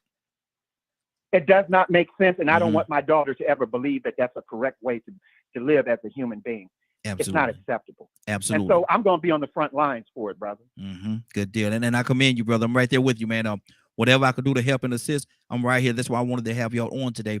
When Doc came to me, I said, man, we got to do it. We got to do it. And so we set it up, man. And I'm glad you all are giving us the time and reawakening us on what it is that's going on. We're grateful to you, brother, for even allowing this platform for us to have this kind of conversation, because all of us know, and we can just be brutally honest, Black men aren't having these conversations across this country. No, we're not, brother. No. We're not having these conversations. We'll talk about the Braves. We'll talk about the Hawks. We'll talk about everything else and be laughing and cackling and everything else. Be dirt poor, broke, ain't got a job, nothing. Be laughing our heads off, right? Somebody bring up something about abuse happening against women, everybody shuts down. Everybody shuts up. Yeah, exactly. So there's an issue that we've got to take and make public, and we have to be fearless in it, brother, because there's people who are naysayers who are going to say, I told you they were like that. They weren't anything but animals anyway. You see how we know all the negative stuff that comes when you do truth telling in public. We know what comes with it. Exactly. And guess what? It's the kind of truth telling that you should welcome the consequences of your ugliness being exposed. That's what I'm saying. We should welcome our ugliness being exposed. And no matter who sees it, because our commitment, brother, our commitment is to go and sin no more. Absolutely. Go Absolutely. and sin no more. And don't do that thing again. If you don't do it again, it doesn't matter how many people say what you were in the past. I'm talking about what you are now. What are you doing now when you have a relationship with a woman, a young lady? How do you behave?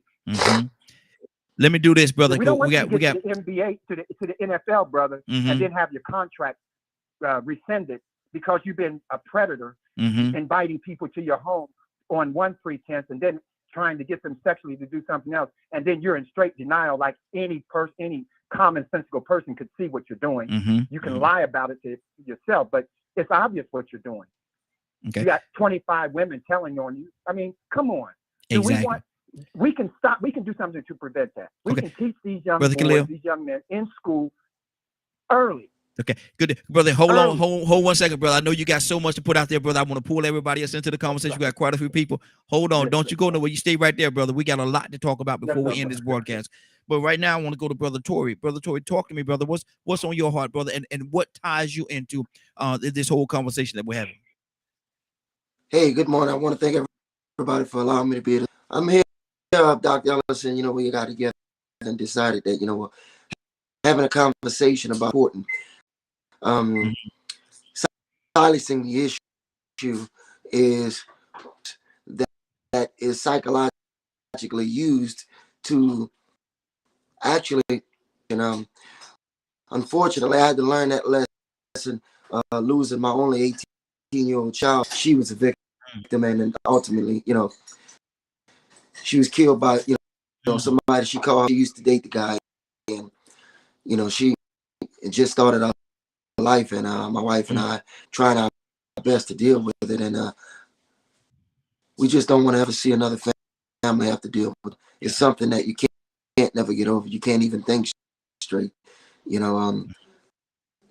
Having a topic of conversation will help not only people with this overlooked problem, but it'll help prevent. Yes. The other day on the truck, he said you got to exercise preventative maintenance, and if you could prevent these, then the problem won't be so harsh. If I was then talking and finding out, who my daughter was dealing with and this environment nowadays, it's so over proliferated with some. It probably wouldn't have led to her tragic murder. So leave conversation conversations about these issues could definitely prevent things. And we just got to make awareness of it. As Dr. Cl- when we have these dialogues and conversations, for some reason or another, people get the turtle effect. They get silenced. But if you start talking about issues that, I don't knock politics, but if you start talking about things in the political arena or the sport, energy, and so much talk, but when he said people throw curveballs and make it seem like you're talking about homosexuality or LGBT and all that other, about human beings in general. And it's a topic that's been overlooked, and people are dying, and when is it going to be serious enough? That, that our lives, we poured our lives.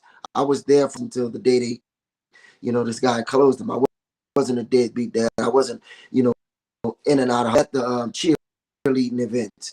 I was, traveling. I was teaching how to bake. We were doing, still this happened. But I was an active father. And even with me being as active as I was, I just, feel like, I could have prevented it. But, I'm not going to, and I just want to, make sure that another family never have to deal with this. And we have the global platform to make awareness of this. Yes, sir. Because people are dying, and what else is have to occur to make this real? So this is vitally important. Brother, my heart goes out to you, certainly for your loss, brother. I can still hear it in your voice, man. I can see you right here, and I can see, man, that it still hurts. Yeah. It still hurts. It still hurts, brother. And I wish there was something I could do, man, to make that pain go away, man. But what I can't, brother. I can't. But what I can do is help and assist you all in moving forward. So just like you said, man, nobody else have to go through that, brother. I see it on you, man. I see it on you, man. And now you're certainly in my prayers, man. You're definitely in my prayers, brother. Yeah, absolutely, absolutely, absolutely. Let me go to Cassandra. Cassandra, you do a lot in the community as well in regards to this and making sure that these type things does not happen. Cassandra, what's on your heart right now? I did not know this was the topic, and I'm just, this is a passionate topic for me because my organization has dealt with bringing awareness to domestic violence for almost 35 years. So, and I'm a conqueror of domestic violence, and I say that all the time. I'm a conqueror because not only did I survive what I went through, I conquered it, and I now help other people to survive and conquer. So, I cannot tell you I've had, I think, 6 women that I was dealing with to die because they would not walk away. They would not walk away. Over the 35 years, it's been about 6 women that ended up dying because they didn't walk away. And every time you feel like, what did I do wrong? What could I have said more? But people cannot feel guilty about adults making decisions, even though it's bad to say. You can talk to your daughter, your friend, all you want all day long, but guess what? Until she makes up in her mind that she wants to walk away, there is absolutely nothing you can do. And most women believe that, oh, he's not going to really hurt me. He's just talking. It's just a lot of talk. And, a couple of weeks ago, I had a domestic violence awareness event 2 weeks ago. And one of the ladies, one of the mothers, Rose Boyd, she was talking about her daughter and how they kept telling her, come on home. Come on. You don't have to stay there and go through that. And she kept saying, Mama, we're going to work it out. It's going to be all right. He ended up killing her and himself.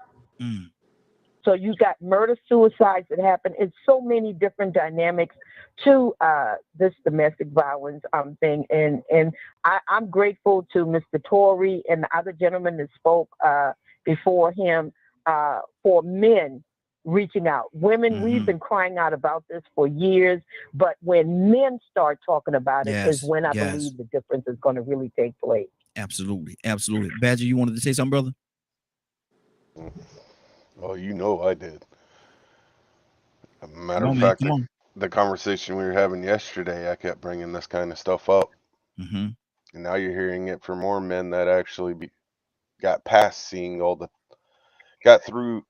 was able to see through the toxicity of what masculinity has become. You know, we talked about, you know, how many times did we hear yesterday a man using Bible verses or something along those lines of saying, you know, it's the woman's fault? That's toxic. Even when I tried to bring up, you know, as you would say, I twisted it. Because, you know, Samson, right? That woman cut his hair. It was the lords that told her to do it. It was the men that told her to cut his hair. And you look throughout history, and it's always Eve's fault. Well, if man is supposed to be the protector, he could have said no. He could have went to God and fought for her. No, that's not what happened. Man showed weakness. A man showed weakness. And in my opinion, if you're abusing a woman and not uplifting her, you're not a man in my eyes. And I will never call you one.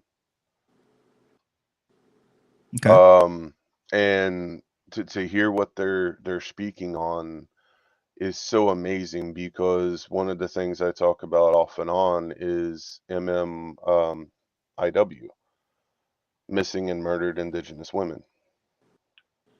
You know, me being part Native American and, you know, part Caucasian, and all the stuff that happens in white communities. I literally told you about a woman that's being abused, and me and my wife did everything we could to help. She's like, well, it's the righteous thing to do. You know, I need to bring them back to God and da-da-da-da-da-da. And I'm like, I've offered every ounce of information. The only thing left is to shoot them myself. And I don't think that's acceptable. So if I was single, I probably would. Right there, man. I don't. You talking about shooting people? Hold on right there, man. Let me go to. Well, in my opinion, if you're a real man, you're supposed to protect the woman, right? Well, you talking about shooting people, man? Hold on, hold on. No, we ain't talking about shooting nobody now. You don't change the subject. I'm being figurative. All right. Let me go to Dr. Ellison. Dr. Ellison, what's on your heart, brother? Look at Tori. You got Tori over there laughing, man. Come on, man. You talking about shooting people, man? Well, again, I am very passionate about it. I've been married this year. Next month will make 40 years.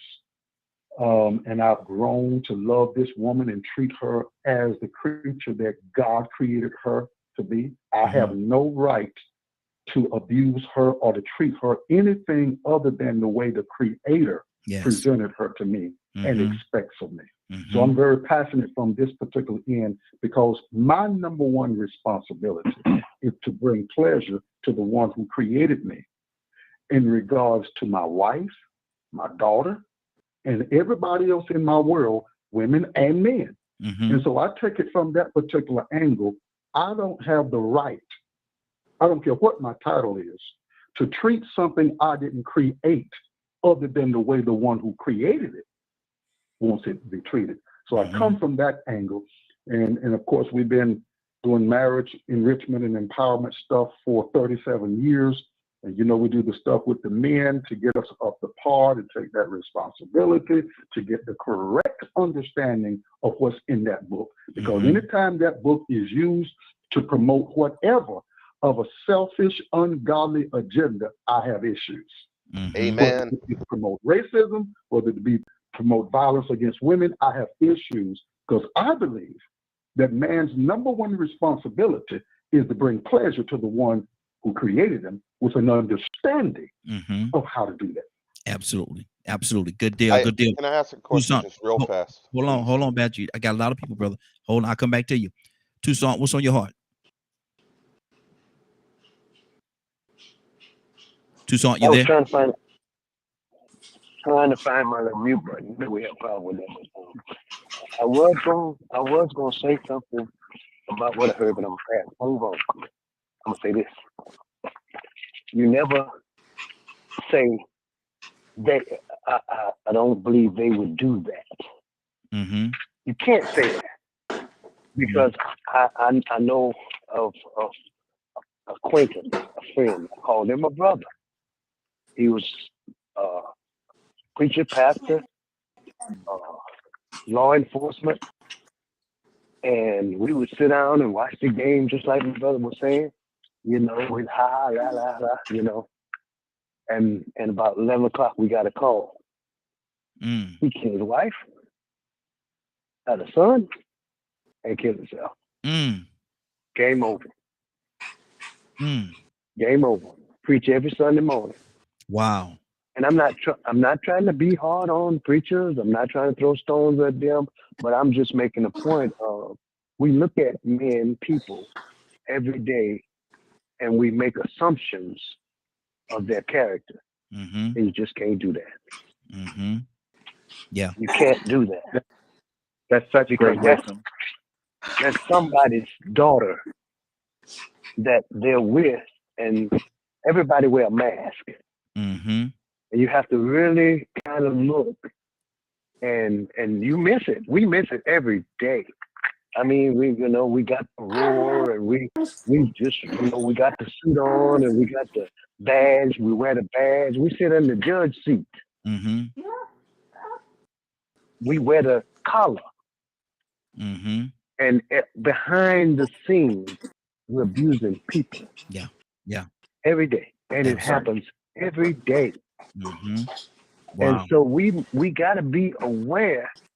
And when you see somebody off to the side, don't be afraid to ask the question. Do you need any help? Do you need any help? Yeah, exactly. Is there something that you need to talk about? Because the thing about it is, it's good while they're at work or they're at church or where they at the grocery store. But lo and behold, when they get home, life changes and they're terrorized. Absolutely. Wow. Absolutely. 508-924-3521, 508-924-3521. The phone lines are open. We're talking about gender-based violence. We're talking about gender-based violence, and we got some brothers here that's really making a stand and really making a difference. Really making a difference in pausing or even stopping this thing from going on in the society in which we live in today. There are men that's listening. There are men that get it. There are men that's trying to make a difference. I have a few of them on here today, and I'm so happy. I'm hyena happy, elephant elated, and porcupine proud to have each and every one of them here telling their story. And so we're gonna keep this thing going. Let me go to Khalil. Let me come back to you, brother. I want to come back to you. I know you got a lot that you want to say, brother. What's on your heart? Yes, brother. I also would like to share that a bit of my own background in terms of coming to this. I grew up in Ohio, originally from Ohio, and I was a firstborn, good kid, all of that, great at school, athlete. But I grew up on the heels of the Civil Rights Movement and during a period when the Black Panther Party for Self-Defense came into being. And brother, I can tell you that there was a free breakfast program and an after-school program that I participated in, and I can tell you that the more I learned about what was wrong, the ills that were in society, the more I felt there was something I should do about it. And it was the first time I had ever been asked by any elder, any person older than me, what is it you think you can do to make a difference? I was a kid now. Yeah. But I knew I wanted to do something. I just didn't know what. Unfortunately for me, that period of my life ended up with me being very, very angry, very frustrated, a very kind of reckless young man. And just like many of the young boys you see out there right now, who they just don't know what to do next. Yeah. That's just the reality. They don't know what to do next. And because they don't know what to do next, anything might happen, just a matter of opportunity. So I ended up going to prison at 17 for a robbery. I served 5 years. And let me just say this, when you're 17, you think you're a man until you meet men. Yeah. And unfortunately for me, it was men, brutal, violent men in maximum security prison. And I can tell you, brother, nothing in my life could have prepared me for what I was about to experience and witness in that environment. I didn't know human beings could even behave like that, brother. Wow. And then finally, what I discovered is that I too could become a cannibal. I too could become a savage to survive. And when I say a savage to survive, I'm talking about I was stabbed by Aryan Brotherhood members, left for dead. And then I did some horrific things myself. I came out of prison, I was 22 years old. Let me just say this, however bad a person you might have imagined me to be at 17 to commit a robbery, by the time I got out at 22, I was a truly wounded human being. Wow. Wow. And I went right back to crime. You hear all the stories. How did they get out of there and then they just go right back to crime? It doesn't make any sense. They just go right back to it. They just go, as soon as it came out, it just went straight back. And here I am, I'm telling you now, 22, I got out. At 25, I was on my way back. And here's what the judge looked at me and said, you know, my only regret is I cannot give you more time. Because usually young men like you are in front of our court, their parents are not, they don't have their parents. There's no father to be found. There's the poor education. You know the script. Yeah, yeah. Drugs and mother on drugs. None of that is true for you, young man. You got great parents here who have clearly sacrificed everything for you. You've got a great education. You had every opportunity, and here's where you stand today in my court as a criminal defendant. My only regret is I cannot give you more time. And he sentenced me to a maximum sentence of 75 years. I'm talking about at 25 years old, brother. So when I say understanding accountability, what I understood in that moment, I wasn't going back to prison because I had been conscientized by the Black Panther Party for self-defense. I wasn't going back to prison because of a mistake. I was on my way back to prison because of my choices. Yes. And it's really important to own that. See, because it wasn't until then that I was able to recognize that I had immense power. I had so much power that my praying mother, grandmother, my hardworking, providing father, all of the neighbors and family members that I had who prayed for me to be well and safe and did everything they could to protect me. I had so much power and agency that I violated all of that and still found a way to take myself back to the bottom of life, living in a pigsty. Wow. Called prison. So I then realized there was no one else to blame. What is it that I did that led to that? What is it I could change? Because if I had the power to create it, I also had the power to deconstruct it. Yeah. And here's what I recognized. I actually realized, brother, when I got to prison, I had a simple rule: turn the cell into a classroom and the prison into a university. Simple.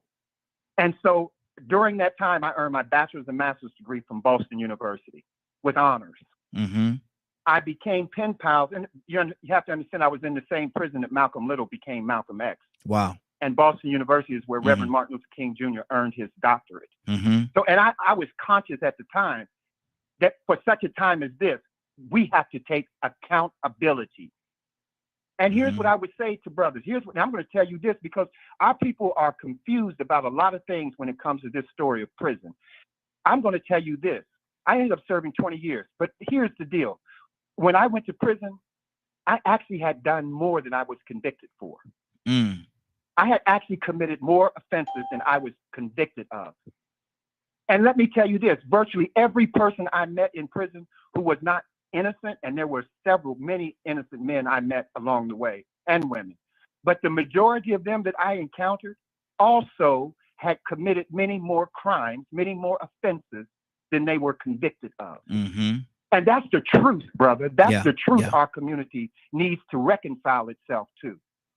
And because once we tell the truth on ourselves without any fear of what someone else can do with it, then we liberate ourselves from the demons that have been haunting our community. Is that what freedom looks like? Is that what freedom looks like? Brother, that's when we liberate ourselves. That is what it looks like. Because we are carrying these demons. You cannot kill a woman, a child. You cannot do this to our children unless you're wounded. Yeah. Wow. So we've got to face that. I Good ended deal. up, brother, I came out of prison. I became pen pals with Nelson Mandela. Machiavelli Mandela was attending UMass Amherst. I wrote her a letter from prison. I told her, I see you've been all over the country. You've been invited to the White House. I'd like to invite you to America's Black House. It's prisons. The only place in America where blacks are a majority at the moment. We became pen pals. In 1986, I made a commitment to Nelson Mandela and to Machiavelli Mandela that once I was released from prison in America, I would move to South Africa and work in schools and prisons to honor the contribution he made to me and many others like me at the bottom of life in America. Wow. Madiba got out. Nelson Mandela got out before me, February 11th, 1990. I got out March 1st, 1999. I was 40 years old, brother. 40. And I had written the manuscript for my book called The Psychology of Incarceration. And here's my insight about it. Prison is a metaphor for self-imposed limitation, and freedom is a choice. And the majority of people who are in prison actually will never see the inside of a jail because we engage in socially sanctioned, self-imposed limitations. We look at a woman as man and think that she is our property. We have little boys who say they had a girlfriend when they were in kindergarten, and in the 12th grade, he's still talking about she's his if he wants her. Where do you think? I'm talking about something, brother, we must have these conversations and we must do this truth telling in order to exercise the shadows that we have lived in and that have covered our unacceptable behavior towards each other. Absolutely. Stay right there for a second. Healers. Okay, stay right there, brother. I got to pull some more people. You're giving us so much, brother. I'm definitely appreciating everything that we got going on this morning. And the phone lines are open, 508-924-3521, 508-924-3521. We do have a few callers. Callers, be patient. I'm going to circle my way around and touch each and every one of you. Be patient with us. We got a lot going on today, so I need a little patience. Let me go to Rico. Rico, what's on your heart, brother? Talk to me. Yeah, man, I agree about the conversations that need to be had. I think, we bring them up quite a bit sometimes on the platform, and we really talk about accountability. There's enough blame to go around. And in the process of trying to fix what's going on in the community, everybody has to hold themselves accountable for the part that they contribute and to the negative aspect of what's going on. So now we're going to talk about the men. I like what he said about the term domestic violence, not even being addressed or being a term until the 90s. But I definitely remember growing up in an environment where it was normalized to see a man backhand a woman if she got out of line. She spoke she spoke a little too rudely, spoke her mind, and it sounded like she was being disrespectful. Women got treated like the children, and even that was even wrong to treat the child like that. But I saw that. And so, I think about that word toxic masculinity because a lot of men don't like that word. They say that because it came from a homosexual man and it emasculates men. Well, we got to understand the balance. In some cases, they go overboard with that. But in many cases, we have to admit that, we have been conditioned by a culture of male chauvinism and anger, people not knowing how to handle or respond to anger, how to problem solve, how to communicate, male dominance, that goes along with the male chauvinism. Then on top of the fact that, we live in a world where objectivity and women are being, objectified sexually or looked at as property or possession. If I ain't mistaken, I think a tradition. The reason why the man had to ask the father for the daughter's hand is because after that, in so many words, quote unquote, he becomes her father. But now, what is the interpretation of a father? Because some fathers believe that once they become your daddy, then they can chastise you like their child, like you their child, because they're responsible for you. See that somebody didn't understand the balance in that. Somebody went overboard with the chauvinism, you know what I'm saying, with the male dominance, and so that has to be addressed. And it started being addressed with domestic violence. It had to be a problem, for them to even have to come up and say, okay, now we got to do something about this.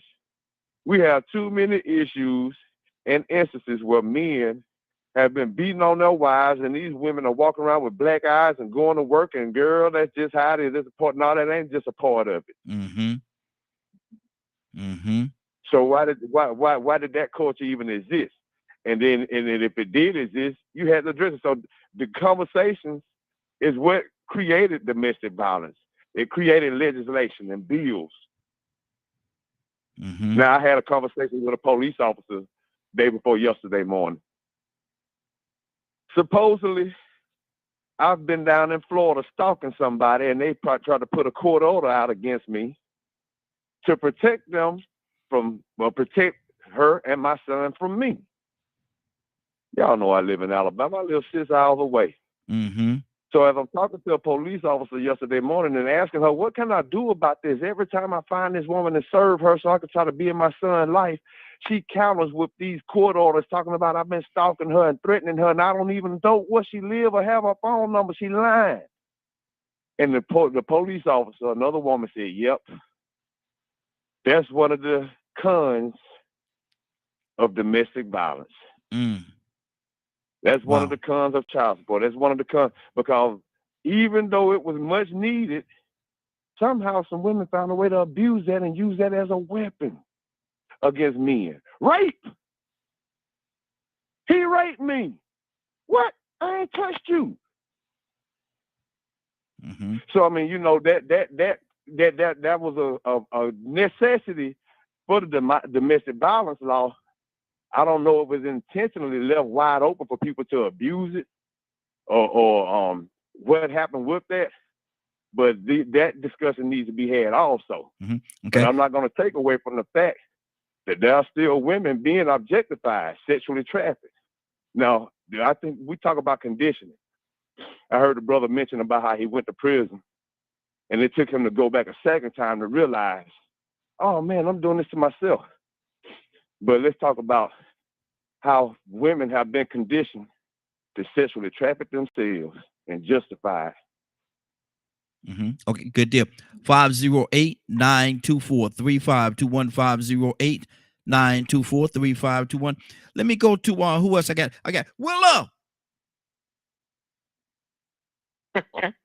Good morning. Raheem. Good morning. Hey, good morning to you as well. We're talking about gender-based violence. We're talking about gender-based violence, and we have some gentlemen online with us that's actually part of the broadcast this morning, and they standing in the gap. They're doing the things that have to happen to make sure that this stops.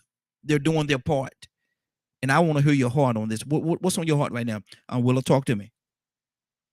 Yeah, wow. I was listening to one of the gentlemen. I was listening actually to all of them, but it's one of them that really made an impact while I was listening, and that was the one who had said that he was in jail, and he had been in jail since he was 40. He had made pen pals with Nelson Mandela and his wife, and the reason I said that, one of the things that he said made an impact on me was that it's something now that we're studying from a spiritual aspect. He said that they were demons who can make you do those things, and he is on point. He nailed it. There are demons. See, we got to understand, and I say it all the time, Raheem, we're living in a supernatural world, and your body is just a housing for a spirit. And when you allow those spirits to dwell in your dwelling place, this is what's controlling you.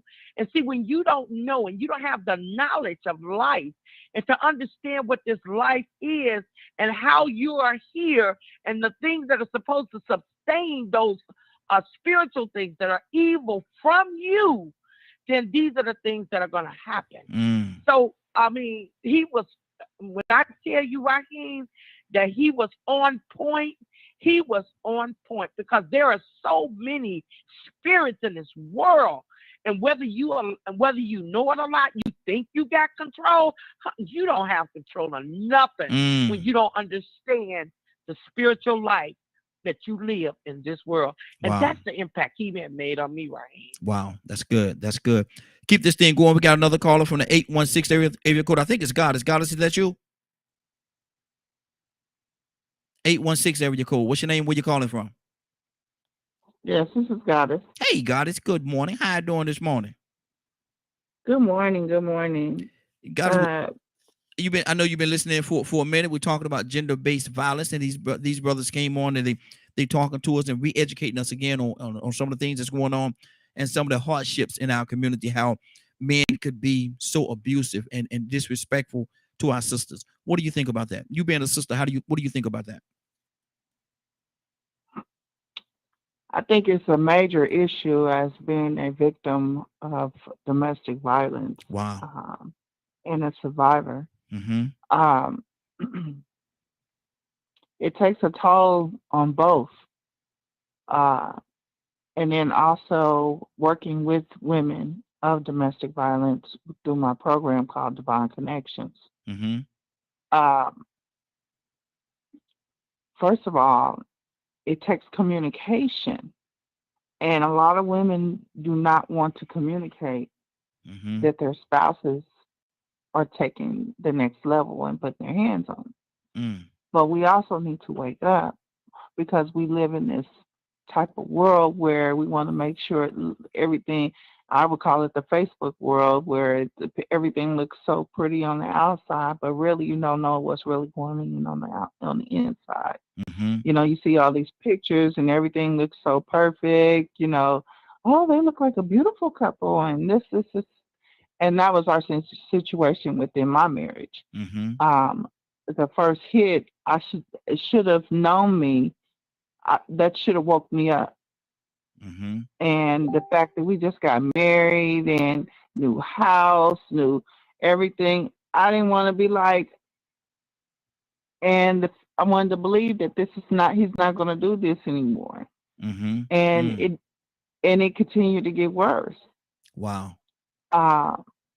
So it took, and another thing, it took a lot of my femininity away. Like, because I have to get hard in order to be able to either defend myself or to be like, look, this ain't gonna keep going on. And I did the proper steps. And it goes both ways, where the officers don't, you know, they'll take their side sometimes, and they'll overlook, oh, well, he kept breaking in downstairs coming into the house. So a paper, what do? It's just a paper. So I wake up and he's like standing over me a few times. And you'll call the police and they don't really do much, or not, you know, and you got this paper here. So that was one of the major issues. Now, speaking on what Rico said, like I said, I see women take advantage of situations, and it'd be just the opposite, where they're basically utilizing, like for one of my stepsons, utilizing all that domestic violence to go up against from their children, to take their children from the men. It's crazy to me. I don't understand it. I don't know where we go from there to this. Good deal. You know, I know one thing, that women right now our Black women, we are being abused on several different levels, not just from our men, but from other men, because our men are allowing it to happen through verbally, through music. You know, you'll hear some country songs, and them country songs will be like, she ain't worth the whiskey or something like that, but you ain't gonna hear them calling them B's and all the H's and all that. You're not gonna hear all that. Exactly. Hold right there, sister. We got a lot of people on here. Don't go to where you stay right there. We're gonna keep this thing going. Let me go to Curtis. Curtis, good morning from Baltimore. Curtis, what's on your heart, brother? Talk to me. We're talking about gender-based violence. What's on your heart? Well, I don't have. Good morning, everybody. Good How y'all morning. doing? Hey, doing good. Yourself? I'm all right. All right. You know, I'm gonna just be brief. Hey, Curtis, talk directly into your phone. You're a little bit low. Your volume is a little bit low, brother. Talk directly into the phone for me. I said, good morning, everybody. I said I don't have too much to say. You know what I mean? Like I lived through that, and I like to revisit that. But the last time I had a situation with it, I guess I can pass on what I did, and hopefully it'll help somebody out. I had a situation at one of my houses where the young girl boyfriend came in the house, and man, you'd have thought that he was Ali and he was George Foreman. But she was George Foreman not throwing no punches. Right? And I looked at her face, right? And you know what I told her? What's that? Sweetheart, you're going to jail. You're going to jail. If you don't get rid of this dude, you're going to jail. He looked at me. Mr. Kurt, what you mean I'm going to jail? He beat me up. You see my face? You said, I said, sweetheart, that's why you're going to jail. I said, because eventually he's going to hit you with a punch that is going to make you realize this boy about to kill me. Your first law of man going to kick in. And when your first law of man going to kick in, you're going to hit him back. And it's not going to be a pretty sight because you don't know what you're going to hit him with. You might hit him with a pan. You might hit him with a hot pan. You might pour grease on him. You might do any number of things that detrimentally hurt that boy. According to what I've seen on this video, he was hitting you with a level of anger that would put you in the mind that this man is trying to kill me. And you're going to have to defend yourself. Either you're going to sink or you're going to swim. You're going to fight or you're going to take flight.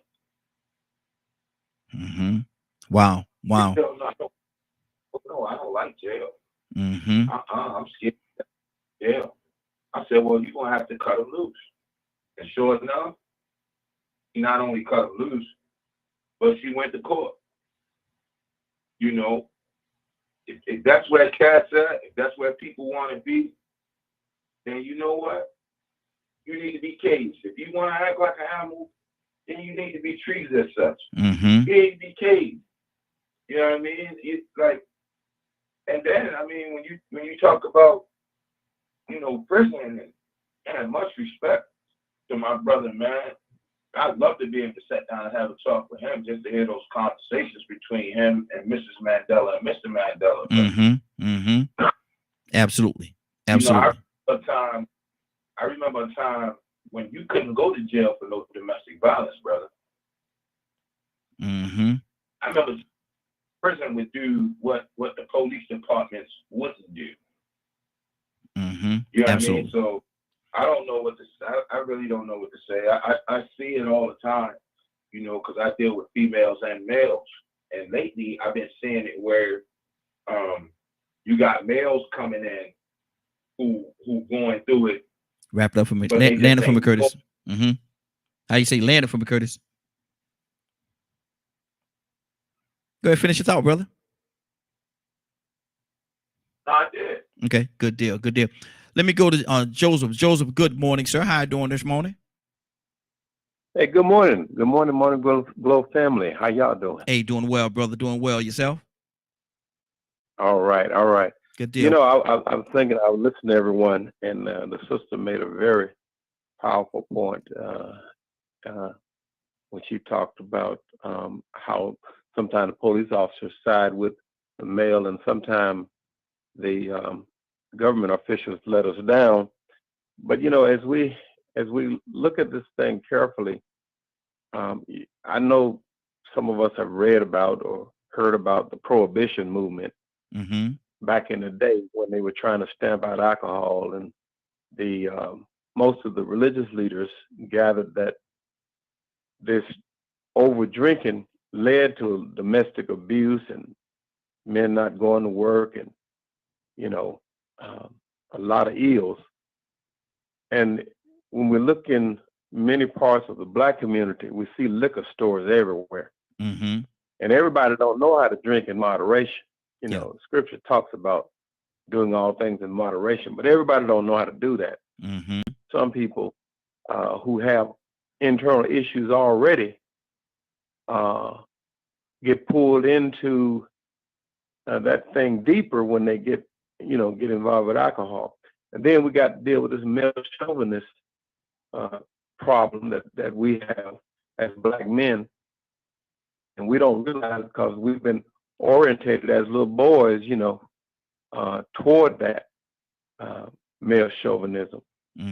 But the male and the female is the primary unit of the Black family. Yes. And when you look at the Black family, and we have to ask the question: what constitutes a healthy Black family? Now, for the white community, they were looking at that thing closely. That's why the Prohibition movement was launched. They were looking at preserving the health of the white family.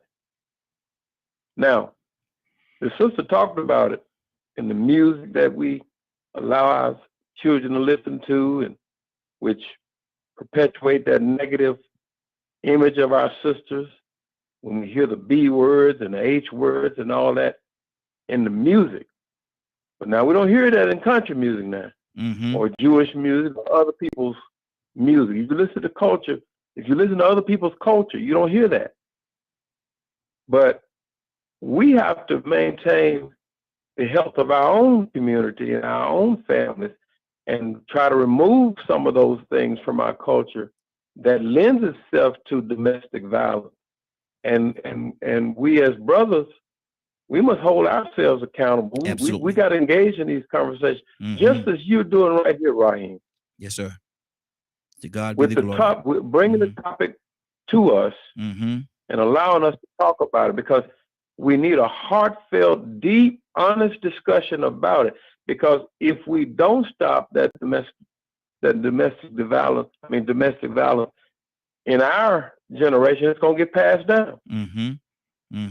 Absolutely. All right, that's my piece. Good deal. Good deal. Let me go to Tori. Tori, what's on your heart, brother? I ain't forget about you. Oh, no, I'm just listening. You know that these conversations are definitely brought to the forefront. You know, when is it going to be serious enough? A lot of times, as one of the other brothers, a lot of these young boys don't have a sense of direction, and the sense of direction is, a form of. I got one cousin out there that I helped move from Texas. She's got 6 teenage boys, to school and mold those guys, and like one of the other music and our culture is something that's hypnotizing these just behave in a certain manner. And I saw that, and just, briefly getting to know the guy who did, I saw that behavior in them. And like, how do you deal with it? This is a billion, and this is what gives these guys or people in general their character. How do we deal with it? When you don't give an individual coming up in their actions, then the world at large is going to give them instructions. And whatever interest, scolding more than mindset. Yes. And unfortunately, it's giving them behavior, towards one another. And when you start doing that, and they start accepting this, and as one of the other brothers said, it's becoming normalized. I don't know if, our penal system doesn't see this as the seriousness of it, or if they just see it as, you know, a way to make money when people get arrested and go to jail. Yeah. Again, you know, we have to exercise preventative maintenance with ourselves and take a comment that and instill that into the hearts and minds of people to see that debt out. And, you know, do you want, you know, to die off? Do you want to just start getting eliminated? Because this was my only child, and I know individuals got. That's her over your shoulder right there. You know, that's her over your shoulder right there. Yes. Let me ask you, the young man that did this, did you have an opportunity to speak to him? And if so, what was that conversation like? Talking about prior to this? Yes. After this? After. Not after. He was incarcerated, but not after. But, you know, I would have never thought that, you know, over at my house, you know, they come up, you know, going to Stevenson High School, you know, he had his little girlfriend. It was all, you know, like, I knew to a degree that you know, they started smoking marijuana, things that the kids are doing nowadays. And I by me being a truck driver, leaving, I don't want to say that I was at fault with it, but, you know, I wasn't as present but I was doing what I had to do, you know, to provide for my family. And, you know, I'm not going to, you know, those kids' parents should have been taking accountability for some of their daughter didn't do anything wrong. You know, it was just she was caught up in the wrong environment, you know, more involved. I could have done something to prevent this. You know, she tells me all the time, stop kicking yourself in the behind. Because there's times I can't even watch movies. Men be saving their daughter, you know, like one of the movie Taken with Liam Neeson or whatever. I just start crying, man. Like, man, what if I could have done to stop this from happening? I'm only, you know, I take that energy and I talk to other people, and you know, Dr. Ellis and I, you know, we started deciding that let's do things to help prevent from, you know, having to deal with this, and let's talk to the kids and let these kids tips. Like I said, if you give these kids a sense of direction and give them things that's going to aim them at the same time, like I don't want to sound like I'm gonna feed it to them, like I feed my dog, I feed it his medicine and his food. Give it to that interest them. And if we could just get the job done, we could prevent tragedy. And having these dialogues is, you know, one of the things that's a catalyst to you know, so I think this is important. Absolutely. And I appreciate y'all taking the time to do this with us today. Cassandra, what's on your heart right now? Hey, can I help in, please? Yeah, I'll come to you next, Badger. Cassandra, what's on your heart? Yeah, you know, I am so grateful to these men for what they are saying, and I probably am not going to be able to talk too much because it really makes me full, because every 9 seconds, a woman or child is being abused in this country. And men are being abused as well. And I always mention that. But it is not even close to the rate of women and children. So, you know, I'm just grateful. I'm just grateful to these men for standing up, for having a voice. When you're sitting around in the barbershop, these are the conversations that need to be held. And as much as I want to see change, I can't do it. I mean, they will not receive it. Men will not receive it from me going into a barbershop or into a platform of men and talking about it the way that they will from another man. It's a difference. Yeah. That's why I always say we need our men. We need them in position. We need you guys in position so that the rest of the body, the rest of the family can fall into place. Without the head, the body. How many times have you seen a body walking around without a head? I mean, except in a movie, a fantasy movie. No, you need that head to keep the whole body flowing and moving, the nerves, everything. So that is why it's so important to have our men in position. And I think every man on here that is standing up for what he knows is right. Yes, absolutely, absolutely. Go ahead, Badger. What's on your heart? Ibrahim, coming to you next. I wanted to ask them too a question on a personal view of mine that I talk about quite often, if they're okay with that. Go ahead, Badger. Ask your question.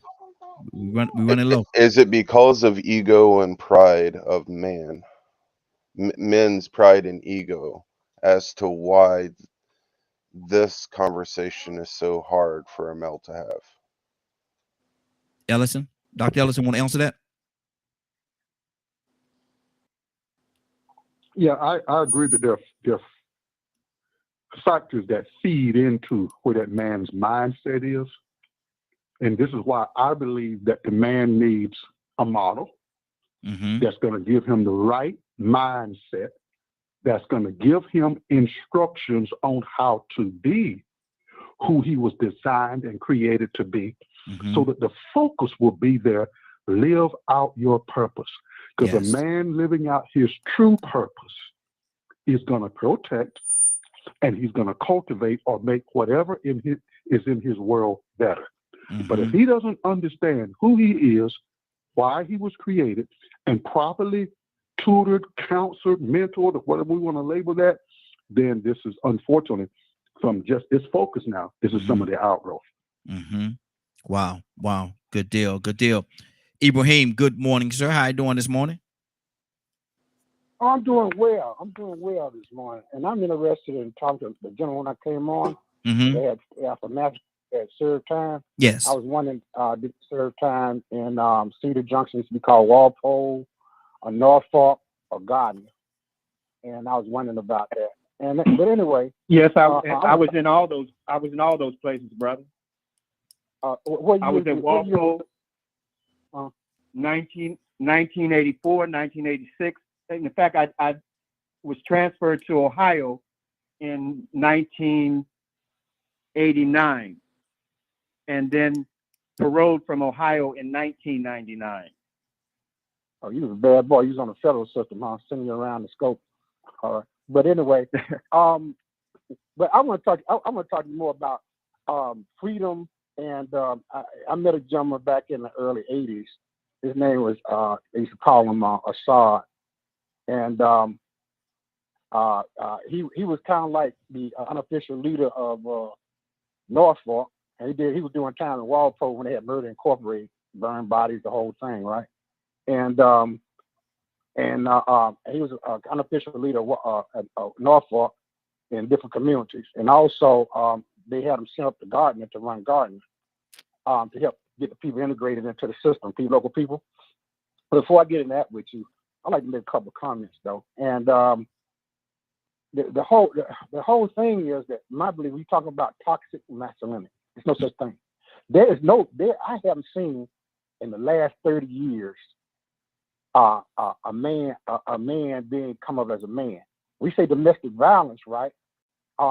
Right now, I learned that we don't have consequences when we raising children, and I've heard this over and over again about my children. It's like they don't have consequences. They have no line or limit to draw themselves upon. And the boys are being raised by women, and they're not being raised as men. Today I was watching the news and I saw a lady that was gorged by a bison because she simply was walking by and she stared at the lead bison. He felt threatened and attacked her and gored her. Now, what I want to put a picture in this, right? Anything that we do as positive, negative, we have a consequence, unintended consequences or positive consequence, right? So in this environment, when you feminize a male or raise both people in the same circumstances, right? Then they are equal in thing. If you assault me, if another male assault me and attack me, I'm older and I try to get around it, but I will respond in a very direct manner. That's because I'm looking at somebody on my level. I will give play to a woman attacking me like that, even though I'll be angry. I will contain myself as much as possible. But at the same time, a woman's greatest threat to me as a man. And move a little bit forward there to try to explain myself. We understand that you can have toxic masculinity when you don't have masculinity being shown. Everything that a man does now is suspect as being somehow toxic and against the nature. But then when you need a man to stand up, right, as what you envision a man to be on TV, then you're amazed that he goes a different direction. Okay. Wrap it up for me. Wrap it up for me, brother. Okay. So I think, and domestic violence was a community issue. Everybody in the community was involved. The men in the community, the women in the community, and also, to speak and counsel each one of them. The church was involved. The mosque was involved. To counsel each one of them of what they're doing in their relationship to cause this toxicness. But now, anytime something happens abroad, on social media, anywhere on news, 1,000, 10,000 miles away, then all of a sudden we get this toxic masculinity. Okay. And it doesn't Stay right serve there. us. It Okay. turns against us. Stay right there, brother. We got to keep it going. We only got 7 minutes. I want to make sure that I touch as many people as I can within that time. So everybody give me your quick, brief, elevator version of what you're about to say. But right now, let me go to Khalil. Khalil, what's on your heart, brother? No, I just want to say thank you.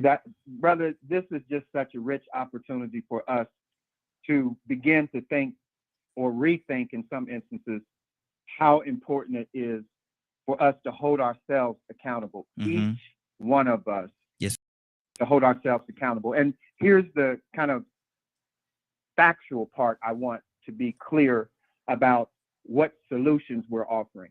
We're with our organization, we're focused on prevention of domestic and gender-based violence. So we have a course called Orange Couch Conversations, and it is absolutely free for any young person, any student, any adult to take.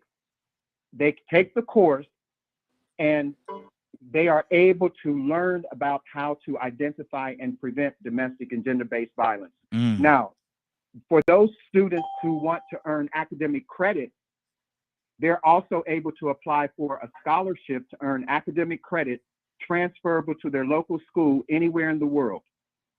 So we are in South Africa, we're in Ghana, we're in our education partner operates in over 60 countries around the world. Wow, that's good. That partner is called Citizens High School. I'm saying to you, brother, that we're saying that we want to measure the impact of the work we're doing through civic education. We're making this course available free to young people, whether they're in school, a church youth ministry, whether they're part of the Boys and Girls Club, a local Boys and Girls Club, or the YM and YWCA. This is available to them for free. They can go online at our website, Truth and Reconciliation Conversations, TRC.com, and they can go right on the website and see the program, Orange Couch Conversations. And we encourage them also to take a pledge. On their phone, record a pledge of why they are going to stop violence against women and girls in their community. They record it, post it on their media, their own social media, and tag us. And guess what? We'll create followers for them around the world. And we're using social media as a civic education tool. A young person can actually get academic credit. And if it's a professional, a social worker, or a university or college student, they can earn CEUs. They can earn continuing education units transferable to wherever they are in the country or in the world. Wow. So that's it's good. concrete. That's good. And we're able to measure the impact of that, brother, because everything is digitized. And they don't need a laptop. They can do it from their phone. Absolutely. Good deal. Good deal. Is there a number or something if somebody wanted to reach out to you, brother? Is there a number that they can call, or an email address? They could simply our director over civic engagement is Dr. Calvin Ellison. So they would be direct. All of that would go to him because I don't want to overstep my brief.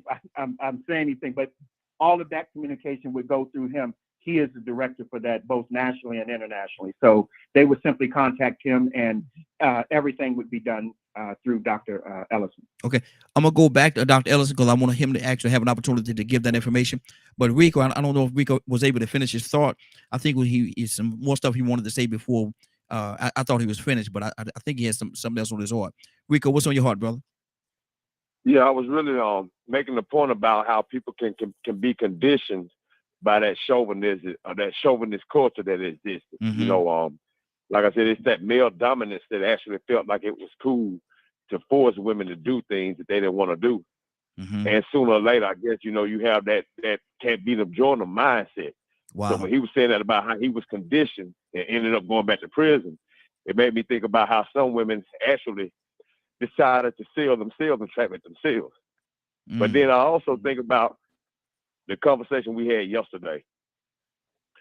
There was a culture and an atmosphere that existed where it was normalized and acceptable as just a way of life that men would force women to do what they wanted them to do, especially if they felt like they owned them or were married to them. They felt like they owned them. It was an entitlement type of syndrome. Mm-hmm. And without that balance being around, that did force women to have to learn how to survive. In some cases, you know, we asked the question yesterday, were women better liars? Well, women better had learned to be better liars, because had they not, anything they said that man didn't like, he may have felt like he had the right as a husband to handle her any kind of way. So a lot of women had to lie to themselves, and it wasn't just for being wrong or doing nasty things, but for just being to keep them telling the truth, because the truth might have hurt that man. And the way that man responded was physically. Wow. So I mean, we brought that up yesterday, and it was overlooked. But we have to understand that there was an atmosphere that existed where sometimes men and women had to lie out of a necessity for survival or just to not be beaten on. Mm-hmm. Wow. We're about to get out of here. Anybody have, before I do that, Dr. Ellison, you want to get some information on how people could get in contact with you via telephone or email?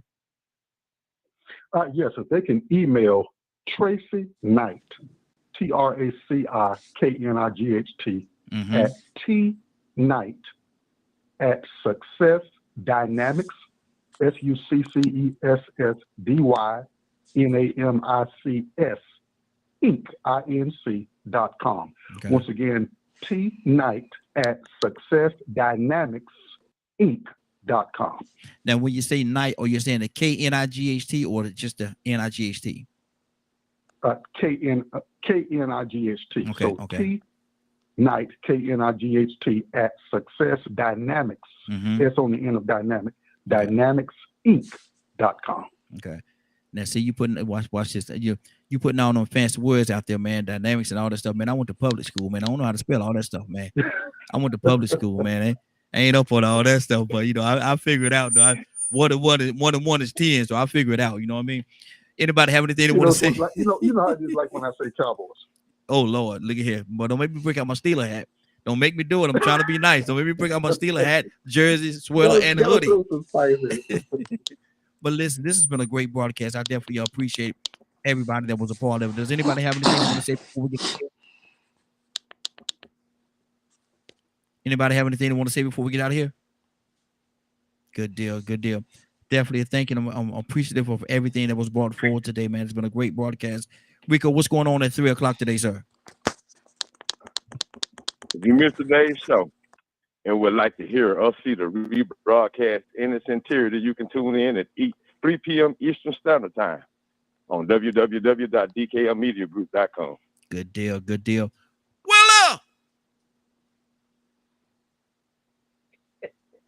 Come on, Raheem. Let's go. I know she there now. Let's go, Raheem. Are you ready? Raheem, I am ready. I am so ready to receive his word. Let's go. Well, now you know today is Friday, so you gotta make it all the way to Monday morning. Not morning, but Monday morning. All right, you ready? I'm ready. Let's see where the Holy Spirit gonna take us this morning. Well, you know Let's what? go, Raheem. You ready? Well, you know what? Let's go. Let's go. Let's go. Father God in heaven, Lord, I'm asking that you decrease Willa and you allow the Holy Spirit to go forth. Well, someone will receive the message that was sent out today. Father, we thank you so much for waking us up this morning, for waking us up to be on one accord, Lord. Father, we're coming to you with humble hearts and open minds. Father, we believe that you will do anything but fail us in our lives, Lord. Father, we trust you and honor you this morning and glorify you. Father, we know that you're the one that gives us the knowledge. You said it in your word that you will not have us to be ignorant. And Father, we thank you for that. Father, I thank you for all you do in our lives. Touch each and every last one that's on this line, Lord. You said it in your word that you'll be a keeper, that you'll be a comforter, that you'll be a lawyer and a doctor. And Father, we believe it and stand on your word, and we trust no man. Father, we honor and glorify you this morning, and we praise you in a mighty way. Thank you, Lord. Father, I'm asking you to keep DKM Radio safe and successful. Keep Raheem as he leads your people, Lord. Father, I thank you, and I honor you for your words, and I glorify you in Jesus' name. Amen, amen, amen, amen. Thank you, Lord. Hallelujah. Yes, We Lord. glorify you and praise you Yes, this Lord. morning in a mighty way. Amen, amen, amen. We thank you, Lord. Yes, Lord. Hallelujah. Yes, yes. It's been a great broadcast. I want to thank everybody for joining us. More than that, I want to thank you for allowing DKM Media Group and the Morning Glow for being a part of your morning. It is now 10:03. You're about to exit the Morning Glow, but before you go, I want you to do me two favors, if you will. One, I want you to continue to pray for us because we're certainly praying for each and every one of you. Number two, why this is real simple. I want you to go out there, find somebody, and give them a hug because you never know. It could be the only hug that they get, or it could very well be their last. Love you, and ain't nothing you can do about it. Have a great day and a better tomorrow. Now we shine some of this light in you from the Morning Glow. Take it out there into this wicked and cruel world that we live in, and let your light so shine. If you get an opportunity, give somebody some love.